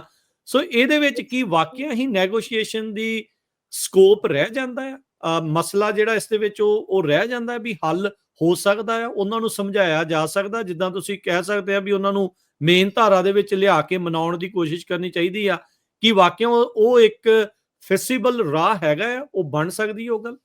ਹਾਂਜੀ ਹਾਂਜੀ, ਮੈਨੂੰ ਲੱਗਦਾ ਵੀ ਫੈਸੀਬਲ ਰਾਹ ਜਿਹੜਾ ਹੈਗਾ। ਸੋ ਬੇਸ਼ੱਕ ਅਸੀਂ ਇਸ ਗੱਲ ਦੀ ਹਮਾਇਤ ਬਿਲਕੁਲ ਵੀ ਨਹੀਂ ਕਰਦੇ ਵੀ ਕੋਈ ਵੀ ਕੰਟਰੀ ਦੂਸਰੇ ਕੰਟਰੀ ਨੂੰ ਇਹ ਕਹੇ ਮੈਂ ਤੈਨੂੰ ਨਕਸ਼ੇ ਤੋਂ ਹਟਾ ਦਿਆਂਗਾ। ਸੋ ਇਹ ਬਹੁਤ ਅਨਨੈਚੁਰਲ ਆ, ਅਨਡਿਪਲੋਮੈਟਿਕ ਆ, ਤੇ ਟੋਟਲੀ ਜਿਹੜੀ ਹੈਗੀ ਆ ਨਾਨ ਡੈਮੋਕ੍ਰੈਟਿਕ ਆ। ਸੋ ਜਿਹੜਾ ਇਹ ਗੁਲਦਸਤਾ ਦੁਨੀਆ ਦਾ ਖਿੜਿਆ ਹੋਇਆ, ਇਹਦੇ ਵਿੱਚ ਜਿਹੜੇ ਵੱਖ-ਵੱਖ ਫੁੱਲ ਨੇ, ਜੇ ਕੋਈ ਇੱਕ ਫੁੱਲ ਇਹ ਕਹਿੰਦਾ ਹੈਗਾ ਵੀ ਮੈਂ ਸਾਰੇ ਬਾਕੀਆਂ ਨੂੰ ਮਸਲ ਕੇ ਇੱਕੋ ਰੰਗ ਦਾ ਜਿਹੜੇ ਫੁੱਲ ਆ ਉਹ ਕਰਨੇ ਆ ਜਿਹੜੇ ਮੇਰੇ ਆਪਣੇ ਵਰਗੇ ਹੈਗੇ, ਸੋ ਬਿਲਕੁਲ ਵੀ ਇਹ ਨਾਨ ਡੈਮੋਕ੍ਰੈਟਿਕ ਆ। ਹਾਲਾਂਕਿ ਤੁਸੀਂ ਦੇਖੋ ਵੀ ਵੈਸਟਰਨ ਵਰਲਡ ਵਿੱਚ ਅਮਰੀਕਾ ਕੋਲ ਅਟੋਮਿਕ ਬੰਬ ਆ, ਹਨਾ, ਸੋ ਹੋਰ ਮੁਲਕਾਂ ਕੋਲ ਵੀ 7-8 ਮੁਲਕਾਂ ਕੋਲ ਇਸ ਤਰ੍ਹਾਂ ਜਿਹੜੇ ਹਨਾ ਉਹ ਬੰਬ ਹੈਗੇ ਨੇ, ਪਰ ਉਹਨਾਂ ਨੇ ਕਦੀ ਵੀ ਇਸ ਤਰ੍ਹਾਂ ਦਾ ਅਗਰੈਸ਼ਨ ਨਹੀਂ ਦਿਖਾਇਆ। ਹੁਣ ਇਸ ਤਰ੍ਹਾਂ ਦਾ ਬਲਕਿ ਇਹ ਗੱਲ ਟੋਟਲੀ ਰੱਦ ਕਰਨ ਵਾਲੀ ਆ ਵੀ ਅਸੀਂ ਇਜ਼ਰਾਈਲ ਨੂੰ ਤਬਾਹ ਕਰ ਦੇਂਗੇ। ਇਜ਼ਰਾਈਲ ਨੂੰ ਆਪਣੀ ਐਗਜ਼ਿਸਟੈਂਸ ਨਾਲ ਜਿਉਣ ਦਾ ਹੱਕ ਹੋਣਾ ਚਾਹੀਦਾ, ਪਰ ਇਜ਼ਰਾਈਲ ਕਿਸੇ ਦੇ ਮਾਮਲਿਆਂ ਵਿੱਚ ਦਖਲ ਨਾ ਦੇਵੇ। ਸੋ ਈਰਾਨ ਨੂੰ ਵੀ ਆਪਣੀ ਐਗਜ਼ਿਸਟੈਂਸ ਨਾਲ ਜਿਉਣ ਦਾ ਹੱਕ ਹੋਵੇ, ਉਹਦੇ ਮਾਮਲਿਆਂ ਵਿੱਚ ਵੀ ਕੋਈ ਦਖਲ ਨਾ ਦੇਵੇ। ਸੋ ਇਹ ਜਿਹੜੀ ਕੋਐਗਜ਼ਿਸਟੈਂਸ ਦੀ ਰਿਸਪੈਕਟ ਆ ਜਿਹੜੀ ਸਾਨੂੰ ਸ਼੍ਰੀ ਗੁਰੂ ਗ੍ਰੰਥ ਸਾਹਿਬ ਵਿੱਚ ਮਿਲਦੀ ਹੈ, ਸੋ ਸਾਨੂੰ ਲੱਗਦਾ ਵੀ ਇਸ ਕ੍ਰਾਈਸਿਸ ਵਿੱਚ ਜਿਹੜਾ ਸ਼੍ਰੀ ਗੁਰੂ ਗ੍ਰੰਥ ਸਾਹਿਬ ਹੈਗਾ ਉਹ ਇੱਕ ਵੱਡਾ ਰੋਲ ਮਾਡਲ ਦੇ ਤੌਰ ਤੇ ਆ ਸਕਦਾ। ਤੁਸੀਂ ਦੇਖੋ ਸਿੱਖਾਂ ਦਾ ਗ੍ਰੰਥ ਹੋਵੇ, ਉਹਦੇ ਵਿੱਚ ਨਾਨ ਸਿੱਖਾਂ ਦੀ ਬਾਣੀ ਹੋਵੇ, ਕਿੰਨੀ ਵੱਡੀ ਕੋਐਗਜ਼ਿਸਟੈਂਸ ਆ। ਹੁਣ ਜੇ ਇਸ ਵੱਡੇ ਮਾਡਲ ਦੇ ਆਧਾਰ ਤੇ ਕਿਤੇ ਸਿੱਖਾਂ ਦਾ ਮੁਲਕ ਬਣ ਗਿਆ ਤਾਂ ਉਹ ਕਿੰਨਾ ਪਵਿੱਤਰ ਔਰ ਕਿੰਨਾ ਖੂਬਸੂਰਤ ਹੋਵੇਗਾ। ਤੁਸੀਂ ਇਹ ਦੇਖੋ ਨਾ ਵੀ ਕਿੰਨੀ ਕੋਐਗਜ਼ਿਸਟੈਂਸ, ਕਿੰਨਾ ਇਨਕਲੂਸਿਵ ਤੇ ਸਾਰੀਆਂ ਘੱਟ ਗਿਣਤੀਆਂ ਨੂੰ ਕਿਸ ਵੱਡੀ ਪੱਧਰ ਤੇ ਸਤਿਕਾਰ ਦੇਣ ਵਾਲਾ ਜਿਹੜਾ ਉਹ ਰਾਜਨੀਤਿਕ ਮਾਡਲ ਹੋਵੇਗਾ। ਸੋ ਸਾਨੂੰ ਲੱਗਦਾ ਵੀ ਸ਼੍ਰੀ ਗੁਰੂ ਗ੍ਰੰਥ ਸਾਹਿਬ ਦਾ ਮਾਡਲ ਜਾਂ ਉਹ ਤੋਂ ਬਾਅਦ ਜਿਹੜਾ ਮਾਡਲ ਉਹਨਾਂ ਨੇ ਕਹੇ ਅਣਕਹੇ ਜਿਹੜੀ ਲਿਬਰਲ ਡੈਮੋਕ੍ਰੇਸੀ ਨੇ ਅਪਣਾਇਆ, ਉਹਦੇ ਚੋਂ ਈਰਾਨ ਨੂੰ ਅਨਗੇਜ ਕੀਤਾ ਜਾਵੇ, ਈਰਾਨ ਤੋਂ ਕੁਝ ਪਾਬੰਦੀਆਂ ਹਟਾਈਆਂ ਜਾਣ, ਉਹਨੂੰ ਰਾਹ ਤੇ ਪਿਆ ਜਾਵੇ। ਹੁਣ ਤੁਸੀਂ ਪਾਬੰਦੀਆਂ ਲਾ ਕੇ 50 ਸਾਲਾਂ ਤੋਂ ਉਹਨੂੰ ਟੇਬਲ ਤੇ ਨਹੀਂ ਲਿਆ ਸਕਦੇ, ਸੋ ਉਹਦੇ ਤੋਂ ਪਾਬੰਦੀਆਂ ਹਟਾਈਆਂ ਜਾਣ, ਉਹਦੇ ਵਿੱਚ ਭਰੋਸਾ ਪੈਦਾ ਕੀਤਾ ਜਾਵੇ ਵੀ ਉਹ ਤੇ ਉਹ ਵੀ ਤਾਂ ਹੀ ਟੇਬਲ ਤੇ ਆਏਗਾ ਜੇ ਉਹਨੂੰ ਭਰੋਸਾ ਹੋਵੇਗਾ ਵੀ ਮੇਰਾ ਰਾਹ ਬੰਦ ਨਹੀਂ ਕੀਤਾ ਜਾਏਗਾ, ਮੈਨੂੰ ਇੱਕ ਤਰ੍ਹਾਂ ਨਾਲ ਜੇਲ੍ਹ ਖਾਨੇ ਵਿੱਚ ਕੈਦ ਨਹੀਂ ਕੀਤਾ ਜਾਏਗਾ। ਹੁਣ ਇਹ ਦੋਵਾਂ ਦੀ ਜਿਹੜੀ ਹੈਗੀ ਆ ਅੰਗੇਜਮੈਂਟ ਲਈ ਵੈਸਟਰਨ ਵਰਲਡ ਦੀ ਵੱਡੀ ਜ਼ਿੰਮੇਵਾਰੀ ਆ, ਉਹਨੂੰ ਰਾਹ ਦੇਵੇ, ਉਹਨੂੰ ਸਾਹ ਆਉਣ ਜੋਗਾ ਰਾਹ ਦੇਵੇ। ਸੋ ਜਦੋਂ ਉਹ ਸਾਹ ਲੈਣ ਲੱਗੇਗਾ ਉਹਦੀ ਸੁਸਾਇਟੀ ਨੂੰ ਥੋੜਾ ਓਪਨ ਹੋਣ ਦੇਵੇ ਤੇ ਉਹਨਾਂ ਨੂੰ ਵੀ ਅੰਗੇਜ ਕਰਕੇ ਵੀ ਸੁਸਾਇਟੀ ਤੋਂ ਜਿਹੜੀਆਂ ਪਾਬੰਦੀਆਂ ਨੇ, ਡਿਪਲੋਮੈਟਿਕ ਇਹ ਐਫਰਟ ਟਾਇਰਸਮ ਹੋ ਸਕਦਾ, ਵੀ ਥਕਾ ਦੇਣ ਵਾਲਾ ਹੋ ਸਕਦਾ, ਪਰ ਮੈਨੂੰ ਜਿੰਨੀ ਕੁ ਮੈਂ ਡਿਪਲੋਮੇਸੀ ਨੂੰ ਸਮਝਦਾ ਤਾਂ ਮੈਨੂੰ ਇਹ ਲੱਗਦਾ ਹੈਗਾ ਵੀ ਇਹ ਅਸੰਭਵ ਨਹੀਂ ਹੈ। ਈਰਾਨ ਕੋਈ ਵੀ ਈਰਾਨ ਦਾ ਲੀਡਰ ਜਾਂ ਕੋਈ ਵੀ ਜਿਹੜਾ ਸ਼ਹਿਰੀ ਆ ਉਹ ਨਹੀਂ ਚਾਹੇਗਾ ਵੀ 50 ਸਾਲਾਂ ਤੋਂ ਇੱਕ ਜੇਲ੍ਹ ਵਿੱਚ ਬੈਠੇ ਆ ਤੇ ਇਹਦੇ 'ਚ ਬੈਠੇ ਰਹੀਏ ਨਾ। ਸੋ ਉਹਨੂੰ ਰਿਸਪੈਕਟਫੁਲੀ ਡਿਪਲੋਮੇਸੀ ਆ ਜਿਹੜੀ ਜਦੋਂ ਡਿਪਲੋਮੇਸੀ ਇਸ ਗੱਲ ਤੇ ਫਖਰ ਕਰਦੀ ਆ ਵੀ ਅਸੀਂ ਹਰ ਬੰਦੇ ਨਾਲ ਅੰਗੇਜ ਕਰਦੇ ਆ, ਚਾਹੇ ਉਹ ਆਪਣਾ ਦੁਸ਼ਮਣ ਵੀ ਕਿਉਂ ਨਾ ਹੋਵੇ, ਤਾਂ ਘੱਟੋ ਘੱਟ ਈਰਾਨ ਨਾਲ ਇੱਕ ਵਾਰੀ ਅੰਗੇਜ ਕਰਕੇ ਦੇਖ ਤਾਂ ਲਿਆ ਜਾਵੇ ਨਾ, ਹਨਾ। ਸੋ ਉਹਨੂੰ ਰਾਹ ਦਿੱਤਾ ਜਾਵੇ ਟੇਬਲ ਤੇ ਆਉਣ ਲਈ, ਸਾਹ ਲੈਣ ਜੋਗੀਆਂ ਉਹਦੇ ਤੇ ਪਾਬੰਦੀਆਂ ਹਟਾਈਆਂ ਜਾਣ ਤੇ ਇਜ਼ਰਾਈਲ ਨਾਲ ਆ ਜਿਹੜਾ via China and Saudi Arabia and Qatar ਆ ਜਿਹੜੇ ਉਹ ਹੈਂਡਸ਼ੇਕ ਹੋ ਸਕਦਾ। ਬੇਸ਼ੱਕ ਬਹੁਤ ਔਖਾ ਕਾਰਜ ਹੈ ਪਰ ਅਸੰਭਵ ਨਹੀਂ, ਇਹ ਮੇਰਾ ਆਪਣਾ ਮੰਨਣਾ ਹੈ। ਜੀ ਸੋ ਇਸੇ ਲਈ ਤਖਤਾ ਪਲਟਣ ਦੇ ਲਈ ਯੂਐਸ ਦੇ ਕੋਈ ਹਾਮੀਦਾਰ ਨੂੰ ਉੱਥੇ ਜਿਹੜਾ ਉਹ ਹੈੱਡ ਲਾਉਣ ਦੇ ਲਈ ਕੋਸ਼ਿਸ਼ਾਂ ਨਾਲ ਚੱਲ ਰਹੀਆਂ। ਹਾਂਜੀ ਉਹ ਹੋ ਸਕਦਾ। ਹੁਣ ਇਹ ਉਹਨਾਂ ਦੇ ਡਿਪਲੋਮੈਟਿਕ ਐਫਰਟਸ ਆ, ਉਹਦੇ ਵਿੱਚ ਸਟ੍ਰੈਟਜੀਕਲੀ ਵੀ ਜਦੋਂ ਅੰਗੇਜ ਨਹੀਂ ਹੋ ਰਿਹਾ, ਸੋ ਇਹ ਅੰਗੇਜ ਮਨ ਲੱਗਦੀ ਅੰਗੇਜ ਕਰਨ ਦਾ ਸਹੀ ਰਾਹ ਨਹੀਂ ਹੈ ਵੀ ਉੱਥੇ ਉਹਦਾ ਤਖਤਾ ਪਲਟ ਦੋ। ਇਹਨਾਂ ਲੋਕਾਂ ਨੂੰ ਹੀ ਅੰਗੇਜ ਕੀਤਾ ਜਾ ਸਕਦਾ ਹੈ, ਪਰ ਉਹਨਾਂ ਨੂੰ ਕੁਝ ਖੁੱਲ੍ਹਾਂ ਦੇਣੀਆਂ ਪੈਣਗੀਆਂ, ਉਹਨਾਂ ਨੂੰ ਵੈਸਟਰਨ ਵਰਲਡ ਵਾਲੀਆਂ ਆਜ਼ਾਦੀਆਂ ਦੀ ਸ਼ੁਰੂਆਤ ਆ ਜਿਹੜੀ ਤੁਹਾਨੂੰ ਦੇਣੀ ਪਵੇਗੀ। ਸੋ ਕੰਧ ਨਾਲ ਧੱਕ ਕੇ, ਹੁਣ ਜੇ ਆਪਾਂ ਕਹੀਏ ਵੀ ਜਿੱਦਾਂ ਭਾਈ ਅਮਰਤਪਾਲ ਸਿੰਘ ਨੂੰ ਜੇਲ੍ਹ ਵਿੱਚ ਡੱਕਿਆ ਹੋਇਆ, ਉਹਦੇ ਖਿਲਾਫ ਹਨਾ ਵੀ ਕਿਸ ਤਰ੍ਹਾਂ ਦਾ ਇੱਕ ਭੰਡੀ ਪ੍ਰਚਾਰ ਆ ਜਿਹੜਾ ਉਹ ਕਰਿਆ ਜਾ ਰਿਹਾ ਵੀ ਉਹਨਾਂ ਇੱਕ ਜੇਲ੍ਹ ਵਿੱਚ ਡੱਕੇ ਹੋਏ ਬੰਦੇ ਦੇ ਖਿਲਾਫ ਤੁਸੀਂ ਕੁਝ ਵੀ ਬੋਲ ਸਕਦੇ ਹੋ। ਹੁਣ ਜੇਲ੍ਹ ਵਿੱਚ ਡੱਕੇ ਹੋਏ ਬੰਦੇ ਨੂੰ ਇਹ ਕਿਹਾ ਜਾਵੇ ਵੀ ਹਾਂ ਵੀ ਤੁਸੀਂ ਆਪਣੀ ਕੌਮ ਬਾਰੇ ਫੈਸਲਾ ਕਰੋ, ਅਗਲਾ ਕਹੂਗਾ ਪਹਿਲਾਂ ਜੇਲ੍ਹ ਚੋਂ ਬਾਹਰ ਕੱਢੋ। ਸੋ ਉਹ ਸਿਧਾਂਤਕ ਤੌਰ ਤੇ ਹੀ ਸਹੀ ਨਹੀਂ ਬਣਦਾ ਵੀ ਇੱਕ ਜੇਲ੍ਹ ਵਿੱਚ ਡੱਕੇ ਹੋਏ ਬੰਦੇ ਨੂੰ ਤੁਸੀਂ ਉਹ ਕੀਤਾ ਜਾਵੇ। ਸੋ ਈਰਾਨ ਨੂੰ ਮੈਨੂੰ ਇਹ ਲੱਗਦਾ ਹੈਗਾ ਵੀ ਉਹਨੂੰ ਸਾਹ ਆਉਣ ਜੋਗੀਆਂ ਪਾਬੰਦੀਆਂ ਹਟਾਉਣੀਆਂ ਚਾਹੀਦੀਆਂ, ਉਹਨਾਂ ਦੀ ਜਿਹੜੀ ਅਫਸਰਸ਼ਾਹੀ ਨੂੰ ਅੰਗੇਜ ਕਰਨਾ ਚਾਹੀਦਾ। 50 ਸਾਲਾਂ ਤੋਂ ਉਹ ਜਿਸ ਜੇਲ੍ਹ ਵਿੱਚ ਰਹਿ ਰਹੇ ਆ ਉਹਨਾਂ ਦੀ ਮਾਨਸਿਕਤਾ ਜੰਗ ਵਾਲੀ ਬਣ ਗਈ ਆ।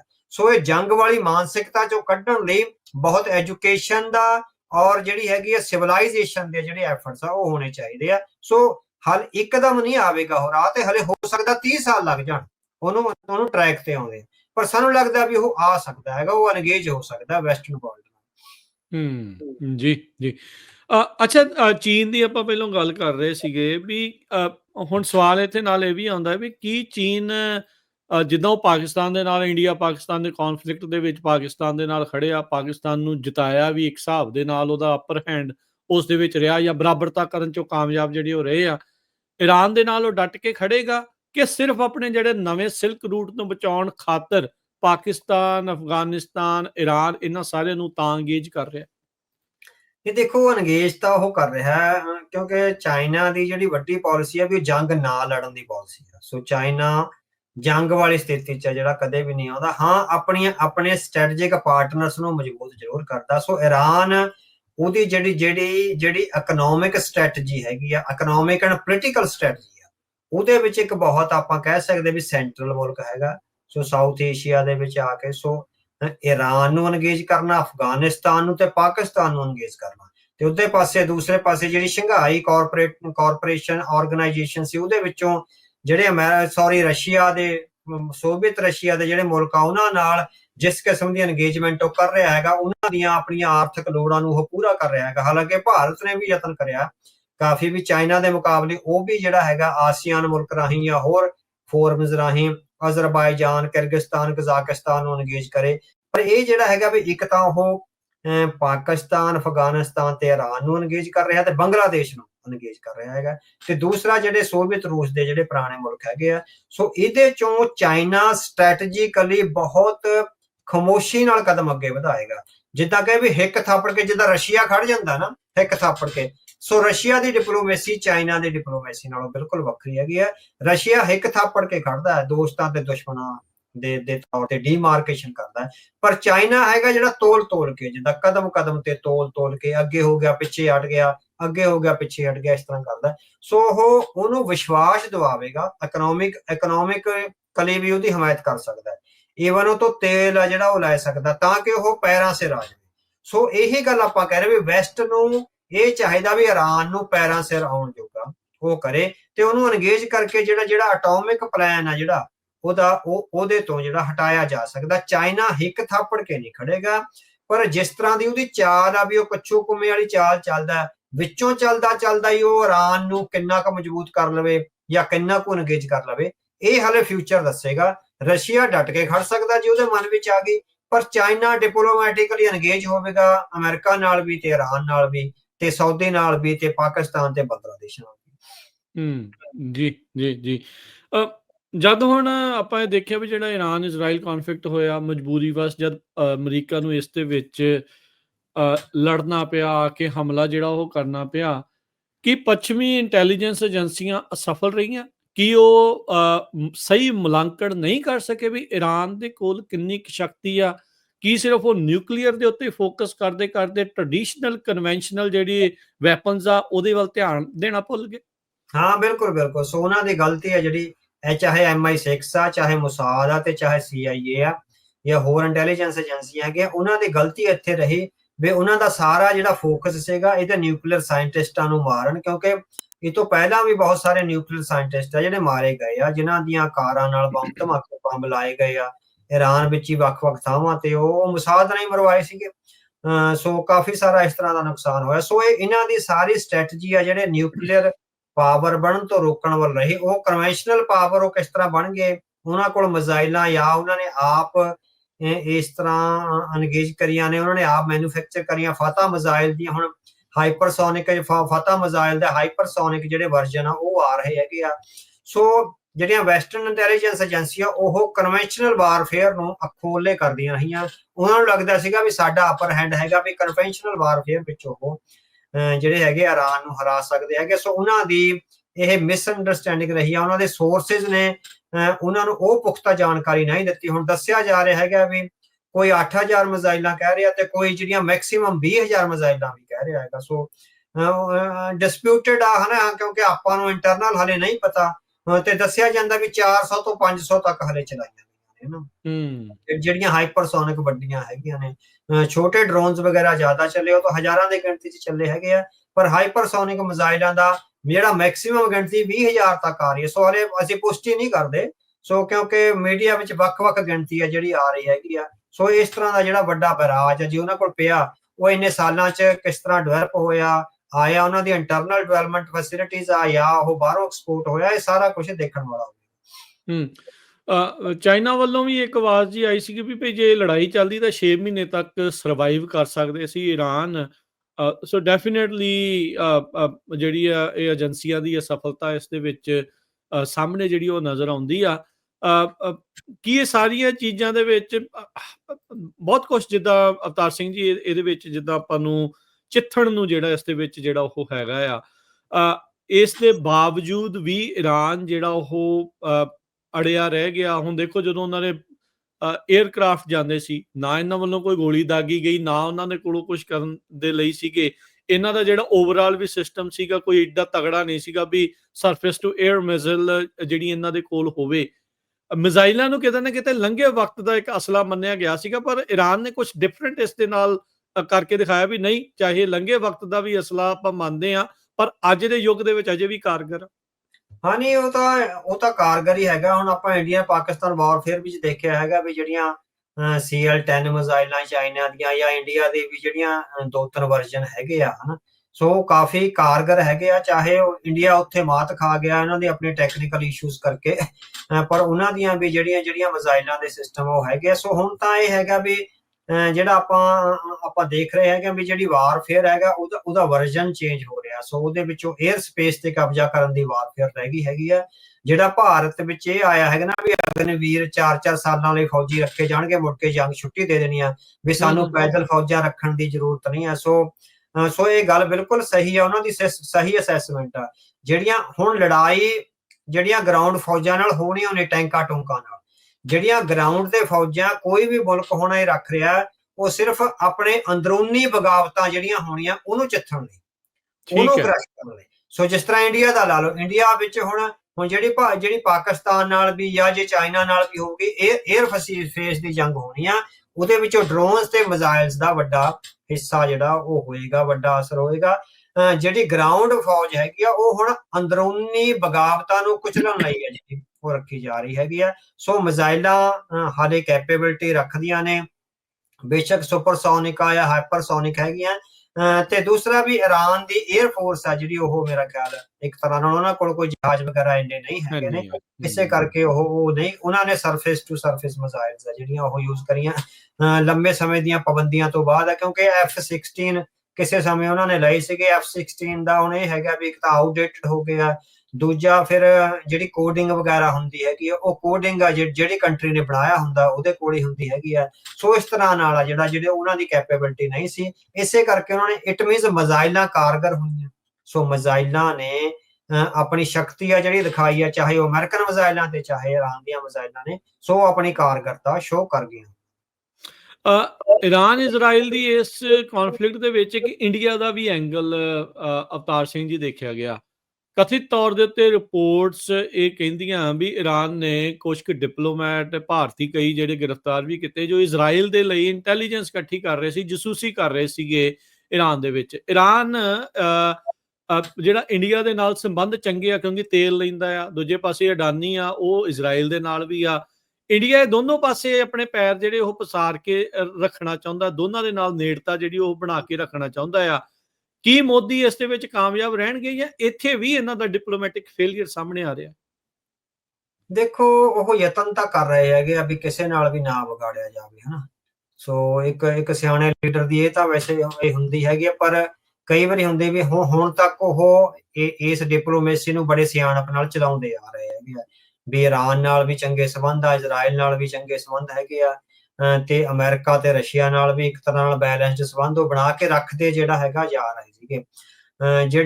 ਜਿਹੜੀ ਜਸੂਸੀ ਕਰਨ ਦੀ ਹੈਗੀ ਆ, ਸੋ ਤੁਸੀਂ ਦੇਖੋ ਈਰਾਨ ਦਾ ਤਾਂ ਹਾਲੇ ਮੇਰੇ ਕੋਲ ਕੋਈ ਪੁਸ਼ਟ ਖਬਰਾਂ ਨਹੀਂ ਨੇ, ਪਰ 7 ਜਾਂ 8 ਫੌਜੀਆਂ ਨੂੰ ਕਤਰ ਵਿੱਚ ਫਾਂਸੀ ਦੀ ਸਜ਼ਾ ਹੋਈ ਸੀ, ਜਿਹੜੇ ਕਤਰ ਦੀ ਫੌਜ ਲਈ ਕੰਮ ਕਰ ਰਹੇ ਸੀਗੇ, ਉਹਦੀਆਂ ਪਣਡੁੱਬੀਆਂ ਲਈ, ਪਰ ਉਹ ਸਾਰੇ ਫੌਜੀ ਇਜ਼ਰਾਈਲ ਲਈ ਜਿਹੜੀ ਜਸੂਸੀ ਕਰ ਰਹੇ ਸੀ। ਸੋ ਉਹ 8 ਦੇ 8 ਫੌਜੀਆਂ ਨੂੰ ਫਾਂਸੀ ਦੀ ਸਜ਼ਾ ਹੋਈ ਸੀ, ਪਰ ਨਰਿੰਦਰ ਮੋਦੀ ਨੇ ਆਪਣੇ ਡਿਪਲੋਮੈਟਿਕ ਜਿਹੜੀ ਹੈਗੇ ਮੈਨੂਵਰਸ ਵਰਤ ਕੇ ਉਹਨਾਂ ਫੌਜੀਆਂ ਨੂੰ ਛੁਡਵਾ ਲਿਆ ਹੋਇਆ ਸੀ। ਸੋ ਹਾਲੇ ਈਰਾਨ ਵਿੱਚ, ਕਿਉਂਕਿ ਇਹ ਆ ਰਿਹਾ ਪਾਕਿਸਤਾਨੀ ਮੀਡੀਆ ਵੱਲੋਂ ਜ਼ਿਆਦਾ ਆ ਰਿਹਾ ਵੀ ਜਿਹੜੇ ਉੱਥੇ ਭਾਰਤੀ ਰਹਿ ਰਹੇ ਆ ਉਹ ਜਸੂਸੀ ਕਰਦੇ ਆ ਇਜ਼ਰਾਈਲ ਲਈ। ਸੋ ਇਹਦੇ ਵਿੱਚ ਕਿੰਨੀਆਂ ਪੁਸ਼ਟ ਨੇ ਆਪੋਸਟ ਨੇ, ਹਾਲੇ ਆਪਾਂ ਇਹਦੇ ਬਾਰੇ ਨਹੀਂ ਕਹਿ ਸਕਦੇ। ਹਾਲੇ ਡਿਪਲੋਮੈਟਸ ਬਾਰੇ ਵੀ ਮੇਰੇ ਕੋਲ ਹਲੇ ਹਾਲ ਦੀ ਘੜੀ ਕੋਈ ਨਹੀਂ। ਜੇ ਕਿਸੇ ਇੰਟਰਨੈਸ਼ਨਲ ਮੀਡੀਆ ਚ ਆਇਆ ਹੋਵੇ ਤਾਂ ਆਪਾਂ ਅੱਗੇ ਦੇਖਾਂਗੇ। ਹਾਲਾਂਕਿ ਈਰਾਨ ਦੇ ਫੋਰਨ ਮਿਨਿਸਟਰ ਨੇ ਪਿਛਲੇ ਹਫ਼ਤੇ ਹੀ ਭਾਰਤ ਦੇ ਫੋਰਨ ਮਿਨਿਸਟਰ ਨਾਲ, ਮਿਸਟਰ ਬਾਗਾਚੀ ਆ ਸ਼ਾਇਦ, ਉਹਨਾਂ ਨੇ ਜਿਹੜੀ ਹੈਗੀ ਆ ਗੱਲ ਕੀਤੀ ਹੈਗੀ ਆ ਜੈ ਸ਼ੰਕਰ ਉਹਨਾਂ ਨਾਲ। ਇਟ ਮੀਨਸ ਹਾਲੇ ਇਹਨਾਂ ਦੇ ਰਿਲੇਸ਼ਨ ਆ ਜਿਹੜੇ ਉਹ ਵਧੀਆ ਹੈਗੇ ਨੇ। ਪਰ ਹਾਂ, ਜਿਹੜਾ ਕਤਰ ਵਿੱਚ ਹੋਇਆ ਉਹ ਐਪੀਸੋਡ ਕਿਤੇ ਈਰਾਨ ਵਿੱਚ ਨਾ ਹੋਵੇ। ਸੋ ਅਗਲੇ ਦਿਨਾਂ ਦੌਰਾਨ ਜੇ ਕੁਝ ਹੋਇਆ ਤਾਂ ਹੌਲੀ ਹੌਲੀ ਆ ਸਾਹਮਣੇ ਆ ਸਕਦਾ। ਪਰ ਕੁਝ ਭਾਰਤ ਦੇ ਜਿੱਦਾਂ ਦਾ ਵਾਇਰ ਤੇ ਦਾ ਪ੍ਰਿੰਟ ਹੈਗੇ, ਜਿਹੜੇ ਦੋ ਚੰਗੇ ਨਿਊਜ਼ਪੇਪਰ ਹੈਗੇ ਆ, ਜਿਹੜੇ ਇੰਟਰਨੈਟ ਨਿਊਜ਼ਪੇਪਰ ਆ, ਉਹਨਾਂ ਵਿੱਚ ਜਿਹੜੀਆਂ ਇਹ ਲੱਗ ਰਹੀਆਂ ਨੇ ਨਿਊਜ਼ ਜਾਂ ਆਰਟੀਕਲਸ ਆ ਜਿਹੜੇ ਲੱਗ ਰਹੇ ਆ, ਉਹ ਇਹ ਕਹਿ ਰਹੇ ਹੈਗੇ ਵੀ ਫੋਰਨ ਪਾਲਿਸੀ ਦਾ ਫੇਲਿਅਰ ਆ ਜਿਹੜਾ ਉਹ ਸਾਹਮਣੇ ਆ ਰਿਹਾ ਹੈਗਾ, ਵੀ ਤੁਸੀਂ ਕਮਜ਼ੋਰ ਵਿਕਟ ਤੇ ਖੇਡ ਰਹੇ ਹੋ। ਕਾਫੀ ਸਾਰੇ ਪੁਰਾਣੇ ਡਿਪਲੋਮੈਟਸ ਨੇ, ਇੰਡੀਅਨ ਡਿਪਲੋਮੈਟਸ ਨੇ ਤੇ ਹੋਰ ਬਹੁਤ ਸਾਰੇ ਸਟ੍ਰੈਟਜਿਸਟ ਨੇ ਇਹ ਲਿਖਿਆ ਹੈਗਾ ਵੀ ਡਿਪਲੋਮੈਟਿਕਲੀ ਤੁਸੀਂ ਹੁਣ ਬੈਲੈਂਸ ਟੁੱਟ ਰਿਹਾ, ਕਿਉਂਕਿ ਆਪਾਂ ਵਾਰ-ਵਾਰ ਕਹਿੰਦੇ ਆ ਵੀ ਇੱਕ ਪਾਸਾ ਕਰਨਾ ਪੈਣਾ ਹੈਗਾ। ਸੋ ਬਹੁਤ ਲੰਮੇ ਸਮੇਂ ਤੱਕ ਆ ਜਿਹੜਾ ਤੁਸੀਂ ਇਸ ਤਰ੍ਹਾਂ ਵੀ ਸਾਰਿਆਂ ਨਾਲ ਬਣਾ ਕੇ ਜਿਹੜੀ ਖੇਡਣ ਦੀ ਖੇਡ ਆ ਉਹ ਨਹੀਂ ਚੱਲ ਸਕਦੇ। ਹੁਣ ਜੇ ਚਾਈਨਾ ਨੂੰ ਕਾਊਂਟਰ ਕਰਨ ਲਈ ਅਮਰੀਕਾ ਉਹਨਾਂ ਨੂੰ ਇੱਕ ਪੁਲ ਦੇ ਤੌਰ ਤੇ ਵਰਤਣਾ ਚਾਹੁੰਦਾ ਸੀ, ਜਾਂ ਤਾਂ ਪਹਿਲਾਂ ਹੀ ਦੱਸ ਦਿੱਤਾ ਜਾਂਦਾ ਵੀ ਅਸੀਂ ਕਨਫਰੰਟ ਨਹੀਂ ਕਰ ਸਕਦੇ ਹਾਂ।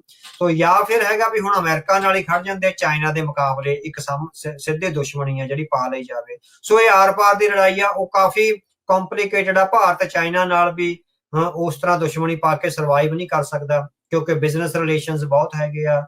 ਸੋ ਐਕਸਪੋਰਟ ਐਂਡ ਇੰਪੋਰਟ, ਖਾਸ ਕਰਕੇ ਇੰਪੋਰਟ ਬਹੁਤ ਹੈਗੀ ਆ ਚਾਈਨਾ ਤੋਂ। ਸੋ ਸਾਰੀਆਂ ਗੱਲਾਂ ਕਰਕੇ ਜਾਂ ਹੋਰ ਜਿਹੜੀਆਂ ਡਿਪਲੋਮੈਟਿਕ ਜਿਹੜੀਆਂ ਉਹਨਾਂ ਦੀਆਂ ਕੰਪਲਸ਼ਨਸ ਆ, ਉਹਦੇ ਕਰਕੇ ਉਹਨਾਂ ਨੂੰ ਇਸ ਤਰ੍ਹਾਂ ਖੇਡਣਾ ਪੈ ਰਿਹਾ। ਪਰ ਹੁਣ ਇਹ ਆ ਰਿਹਾ ਵੀ ਉਹ ਡਿਪਲੋਮੈਟਿਕਲੀ ਕਮਜ਼ੋਰ ਹੋ ਰਹੇ ਹੈਗੇ। ਅਮਰੀਕਾ ਦੇ ਵਿੱਚ ਇੱਕ ਹੁਣ ਨਵੀਂ ਚਰਚਾ ਜਿਹੜੀ ਛਿੜ ਗਈ, ਜਿਸ ਦੇ ਵਿੱਚ ਇੰਡੀਆ ਦਾ ਬਕਾਇਦਾ ਨਾਮ ਲੈ ਕੇ ਉਹਨਾਂ ਤੋਂ ਇਕਨੋਮਿਕ ਸੈਂਕਸ਼ਨਸ ਦੀ ਗੱਲ ਕਰ ਰਹੇ ਆ ਵੀ ਜਿਹੜਾ ਰਸ਼ੀਆ ਤੋਂ ਤੇਲ ਲੈਂਦੇ ਆ। ਲਿੰਡਸੀ ਗ੍ਰਾਹਮ ਜਿਹੜੇ ਇੱਥੇ ਦੇ US ਸੈਨੇਟਰ ਆ, ਕਹਿੰਦੇ ਵੀ ਮੇਰੇ ਕੋਲ 80 ਕੋ-ਸਾਈਨਰ ਨੇ ਉਸ ਬਿੱਲ ਦੇ ਵਿੱਚ, ਜਿਹਦੇ ਵਿੱਚ ਉਹ ਕਹਿੰਦੇ ਵੀ ਟਰੰਪ ਹੁਣਾਂ ਨੂੰ ਅਸੀਂ ਇੱਕ ਹਥਿਆਰ ਦੇਣਾ ਚਾਹੁੰਦੇ, ਇਕਨੋਮਿਕ ਸੈਂਕਸ਼ਨਸ ਵਾਲਾ, ਇਕਨੋਮਿਕ ਬੰਕਰ ਬਸਟਰ ਉਸ ਦਾ ਜਿਹੜਾ ਉਹ ਨਾਮ ਦੇ ਰਹੇ ਆ।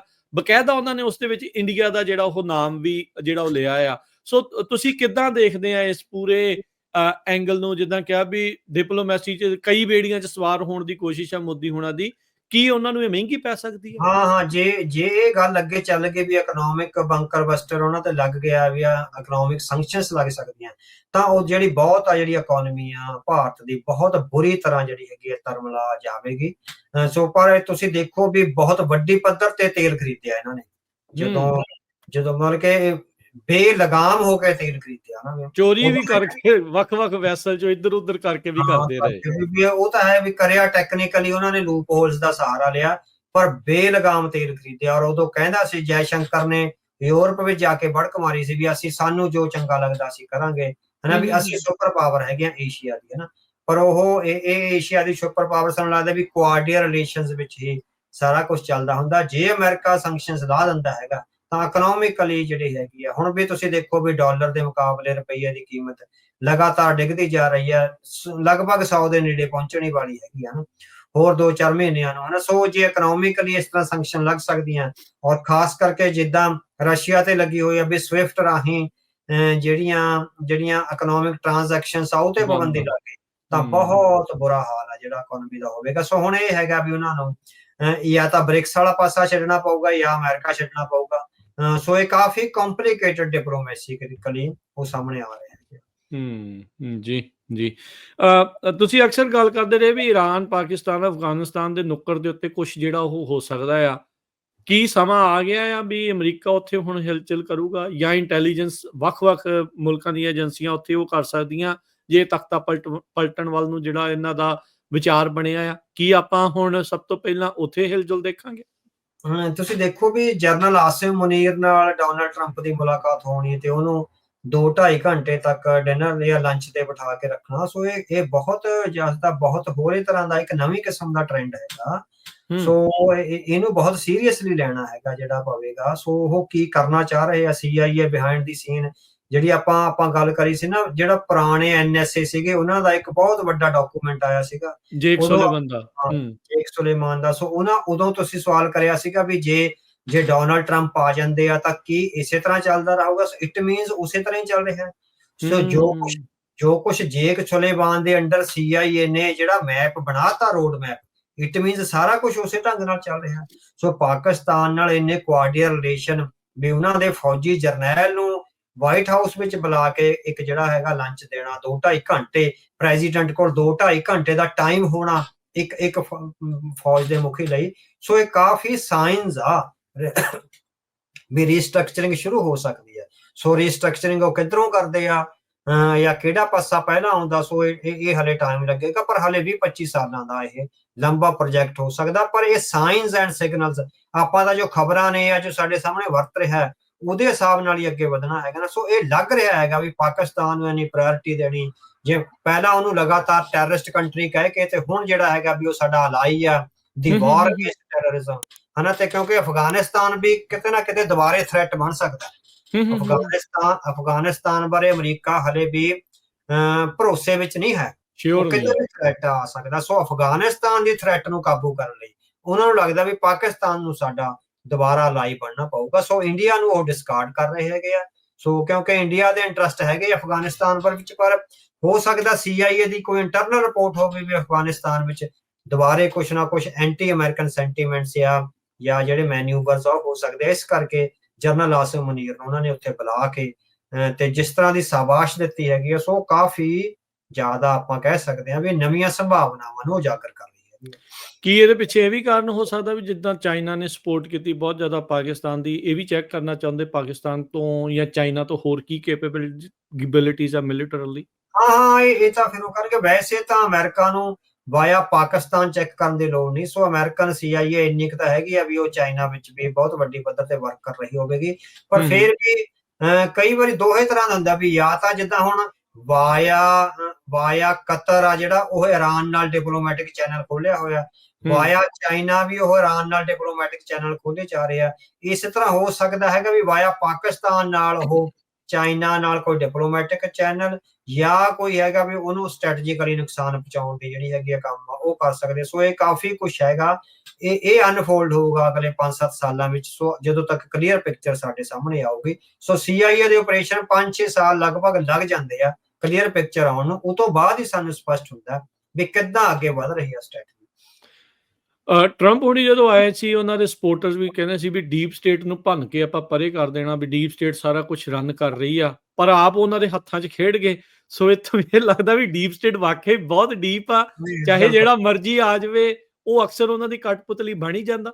ਨਹੀਂ ਦੇਖੋ, ਪੋਲੀਟੀਸ਼ੀਅਨਸ ਵਿੱਚ ਇਹ ਕੈਪੇਬਿਲਿਟੀ ਨਹੀਂ ਹੁੰਦੀ, ਮੁਲਕਾਂ ਨੂੰ ਤਾਂ ਆਫੀਸਰ ਹੀ ਚਲਾਉਂਦੇ ਆ। ਸੋ ਇਹਦੇ ਵਿੱਚ ਕੋਈ ਵੀ ਗੱਲ ਨਹੀਂ ਹੈ ਨਾ। ਤੁਸੀਂ ਇੰਡੀਆ ਦਾ ਦੇਖ ਲਓ, ਇੰਡੀਆ ਦੀ ਅਫਸਰਸ਼ਾਹੀ ਇੰਨੀ ਆਰਗੇਨਾਈਜ਼ਡ ਆ, ਜਿੰਨੇ ਕਮਜ਼ੋਰ ਪੋਲੀਟੀਸ਼ੀਅਨਸ ਇਹਨੂੰ ਮਿਲੇ ਆ 1984 ਤੋਂ ਬਾਅਦ, ਇਹ ਤਾਂ ਕਦੋਂ ਦਾ ਮੁਲਕ ਖਿੰਡ ਜਾਂਦਾ।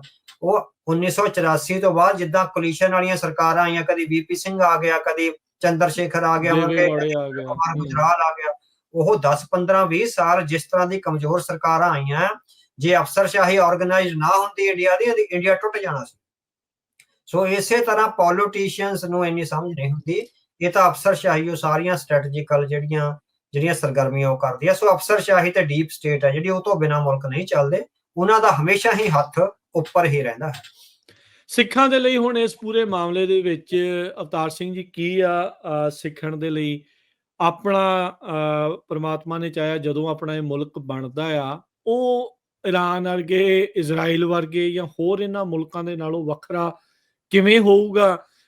ਕੀ ਸਿਧਾਂਤਿਕ ਤੌਰ ਦੇ ਉੱਤੇ ਇਹ ਜਿਹੜਾ ਕੌਮਵਾਦ ਦਾ ਸੰਕਲਪ ਆ, ਉਹ ਜਦ ਸਟੇਟ ਦਾ ਰੂਪ ਅਖਤਿਆਰ ਕਰਦਾ ਹੈ, ਨੇਸ਼ਨ ਦਾ ਰੂਪ ਅਖਤਿਆਰ ਕਰਦਾ ਆ, ਉਹ ਕਿੱਦਾਂ ਵੱਖਰਾ ਹੋਊਗਾ ਤੇ ਇਹਦੇ ਵਿੱਚ ਆਪਾਂ ਨੂੰ ਸਿੱਖਣ ਦੇ ਲਈ ਕੀ ਹੈਗਾ? ਜਿਹੜੀ ਗੱਲ ਇਸ ਜੰਗ ਤੋਂ ਸਿੱਖਣ ਦੀ ਆ ਉਹ ਤਾਂ ਹੈਗਾ ਵੀ ਜੰਗ ਦੇ ਜਿਹੜੇ ਰੂਪ ਆ ਉਹ ਕਿੱਦਾਂ ਬਦਲਦੇ ਆ। ਜੰਗ ਵਿੱਚ ਕੱਲੀਆਂ ਫੌਜਾਂ ਜੰਗ ਨਹੀਂ ਲੜਦੀਆਂ, ਉਹਦੇ ਵਿੱਚ ਸਾਈਕੋਲੋਜੀਕਲ ਐਂਡ ਮੀਡੀਆ ਜੰਗ ਵੀ ਹੁਣ ਸ਼ਾਮਲ ਹੋ ਗਈ ਆ। ਇਹ ਗੱਲਾਂ ਸਿੱਖਣ ਵਾਲੀਆਂ ਨੇ।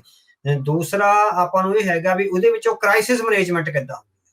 ਸੋ ਕ੍ਰਾਈਸਿਸ ਮੈਨੇਜਮੈਂਟ ਇੰਨੀਆਂ ਜੰਗ ਵਰਗੀਆਂ ਹਾਲਤਾਂ ਵਿੱਚ ਜਿਹੜੀਆਂ ਇੰਟਰਨੈਸ਼ਨਲ ਡਿਪਲੋਮੈਟਸ ਆ ਉਹ ਕ੍ਰਾਈਸਿਸ ਮੈਨੇਜਮੈਂਟ ਕਿੱਦਾਂ ਕਰਦੇ ਆ, ਇਹ ਸਾਡੇ ਨੌਜਵਾਨਾਂ ਨੂੰ ਜਿਹੜਾ ਹੈਗਾ ਬਹੁਤ ਵੱਡੀ ਪੱਧਰ ਤੇ ਸਿੱਖਣ ਦੀ ਲੋੜ ਹੈਗੀ ਆ ਵੀ ਪੁਆਇੰਟ ਦਰ ਪੁਆਇੰਟ ਕਿਸ ਤਰ੍ਹਾਂ ਮੀਡੀਆ ਵਰਕ ਕਰਦਾ, ਕਿਸ ਤਰ੍ਹਾਂ ਚੈਨਲ ਵਰਕ ਕਰਦੇ ਆ, ਪ੍ਰਿੰਟ ਮੀਡੀਆ ਕਿੱਦਾਂ ਵਰਕ ਕਰਦਾ, ਫੋਰਨ ਅਫੇਅਰਸ ਜਾਂ ਹੋਰ ਜਿਹੜੇ ਰਿਸਰਚ ਪੇਪਰਸ ਆ ਉਹ ਕਿੱਦਾਂ ਵਰਕ ਕਰਦੇ ਆ, ਤੇ ਤੁਹਾਡੇ ਅਲਾਈਜ਼ ਆ ਜਿੱਦਾਂ ਕਤਰ ਅਲਾਈ ਹੈਗਾ, ਉਧਰੋਂ ਚਾਈਨਾ ਦੇ ਆਪਣੇ ਅਲਾਈਜ਼ ਹੋਣਗੇ ਵਾਇਆ ਉਹ ਆਪਣੇ ਥਰੂ ਆਉਂਦਾ ਹੈਗਾ, ਪਾਕਿਸਤਾਨ ਦੇ ਥਰੂ ਇਹ ਚੱਲ ਰਿਹਾ ਹੈਗਾ। ਸੋ ਇਹ ਜਿਹੜੇ ਅਲਾਈਜ਼ ਦੀ ਕਿੰਨੀ ਇੰਪੋਰਟੈਂਸ ਹੁੰਦੀ ਹੈਗੀ ਆ। ਉਹਦੇ ਚੋਂ ਇੱਕ ਗੱਲ ਜਿਹੜੀ ਸਿੱਖਾਂ ਨੂੰ ਪੱਲੇ ਬੰਨਣ ਵਾਲੀ ਹੈ ਵੀ ਜਦੋਂ ਆਪਾਂ international diplomacy and international democracy ਵਿੱਚ ਗੱਲ ਕਰਦੇ ਹੈਗੇ ਆ, ਤੁਸੀਂ ਕਿੰਨੇ ਵੀ ਸ਼ਕਤੀਸ਼ਾਲੀ ਹੋਵੋ ਕਦੀ ਬੜਕ ਨਹੀਂ ਮਾਰਨੀ ਵੀ ਹਾਂ ਅਸੀਂ ਸ਼ਕਤੀਸ਼ਾਲੀ ਹੈਗੇ ਹਾਂ। ਸੋ ਉਹਦੇ ਚੋਂ ਕਿਉਂਕਿ ਕਿਸੇ ਵੀ ਮੁਲਕ ਦਾ ਕੁਝ ਨਹੀਂ ਪਤਾ ਹੁੰਦਾ ਕਿੰਨਾ ਸ਼ਕਤੀਸ਼ਾਲੀ ਆ। ਹੁਣ ਇਜ਼ਰਾਈਲ ਦਾ ਆਪਾਂ ਦੇਖਿਆ ਆ, ਬੜਕ ਮਾਰਦਾ ਸੀਗਾ ਵੀ ਅਸੀਂ ਪੂਰੇ ਮਿਡਲ ਈਸਟ ਨੂੰ ਕੁਝ ਕਰ ਸਕਦੇ ਹਾਂ, ਪਰ ਇਰਾਨ ਨੇ ਜਿਹੜਾ ਹੈਗਾ ਘੱਟੋ ਘੱਟ ਦੱਸ ਦਿੱਤਾ ਹੋਇਆ ਵੀ you are not the most strongest and no more powerful ਹਨ ਵੀ ਉਹ ਗੱਲ ਜਿਹੜੀ ਦੱਸੀ ਹੈਗੀ ਹੈ। ਸੋ ਜਿਹੜਾ ਕੌਮਵਾਦ ਦਾ ਸੰਕਲਪ ਉਹਦੇ ਵਿੱਚ ਮੈਂ ਕਿਤਾਬ ਵਿੱਚ ਵੀ ਇਹ ਜਿਹੜਾ ਹੈ ਜ਼ਿਕਰ ਕਰਿਆ ਵੀ ਜਦੋਂ ਇੰਨੇ ਤਸ਼ੱਦਦ ਜਾਂ ਇੰਨੀਆਂ ਮਾਰਾਂ ਖਾਣ ਤੋਂ ਬਾਅਦ ਕਿਸੇ ਕੌਮ ਦਾ ਜਿਹੜਾ ਮੁਲਕ ਬਣਦਾ ਹੈਗਾ ਤਾਂ ਉਹ ਫਿਰ ਆਪਣੇ ਗੁਰੂ ਦੇ ਸਿਧਾਂਤ ਤੇ ਚੱਲ ਕੇ ਉਹ ਦੂਸਰੀਆਂ ਕੌਮਾਂ ਤੇ ਜਿਹੜੀ ਹੈਗੀ ਤਸ਼ੱਦਦ ਨਹੀਂ ਕਰਦੀ। ਹਾਂ ਜੇ ਚੈਲੰਜ ਆਊਗਾ, ਜੇ ਹੁਣ ਅਹਿਮਦ ਸ਼ਾਹ ਅਬਦਾਲੀ ਕੋਈ ਚੜ ਕੇ ਆਊਗਾ ਤਾਂ ਉਹਦਾ ਜਿਹੜਾ ਹੈਗਾ ਜਵਾਬ ਉਹ ਕੌਮ ਦਿੰਦੀ ਹੈਗੀ ਹੈ।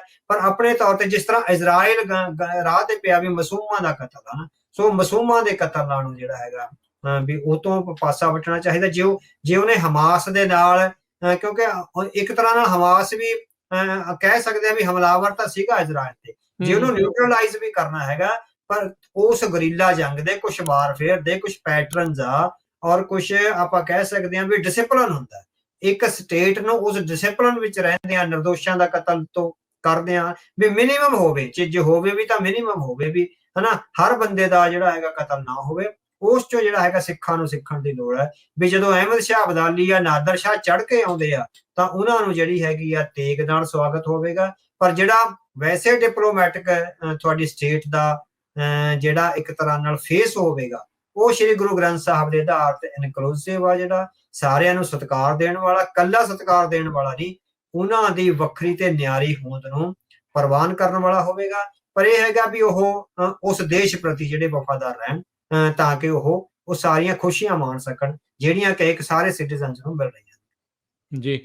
ਸੋ ਅਵਤਾਰ ਸਿੰਘ ਜੀ ਦੀ ਕਿਤਾਬ ਸਿੱਖ ਕੌਮਵਾਦ ਦਾ ਸੰਕਲਪ, ਇਹ ਕਿਤਾਬ ਤੁਸੀਂ ਪ੍ਰਾਪਤ ਕਰ ਸਕਦੇ ਹੋ। ਇਹ ਸਾਰੀਆਂ ਜਿਹੜੀਆਂ ਗੱਲਾਂ ਤੁਸੀਂ ਇਸ ਕਿਤਾਬ ਦੇ ਵਿੱਚ ਸਿੱਖ ਨੇਸ਼ਨ ਦਾ, ਸਿੱਖ ਸਟੇਟ ਦਾ ਸੰਕਲਪ ਕਿੱਦਾਂ ਆ, ਕਿਵੇਂ ਆ, ਉਸ ਨੂੰ ਪ੍ਰਾਪਤ ਕਰਨ ਦੇ ਲਈ ਤੁਸੀਂ ਪੰਜਾਬੀ ਰੇਡੀਓ USA ਦੇ ਦਫ਼ਤਰ ਦੇ ਵਿੱਚ ਕਾਲ ਕਰ ਸਕਦੇ ਹੋ। ਪ੍ਰਾਪਤ ਕਰਨ ਦੇ ਲਈ ਤੁਹਾਨੂੰ ਮੇਲ ਵੀ ਕਰ ਦਿੱਤੀ ਜਾਊਗੀ ਅਮਰੀਕਾ ਦੇ ਵਿੱਚ ਜੇ ਤੁਸੀਂ ਕਿਤੇ ਵੀ ਮੰਗਵਾਉਣੀ ਆ, ਤੇ ਜਾਂ ਤੁਸੀਂ ਸਾਡੇ ਆਫਿਸਿਸ ਤੋਂ ਆ ਕੇ ਵੀ ਇਸ ਕਿਤਾਬ ਨੂੰ ਪ੍ਰਾਪਤ ਕਰ ਸਕਦੇ ਹੋ।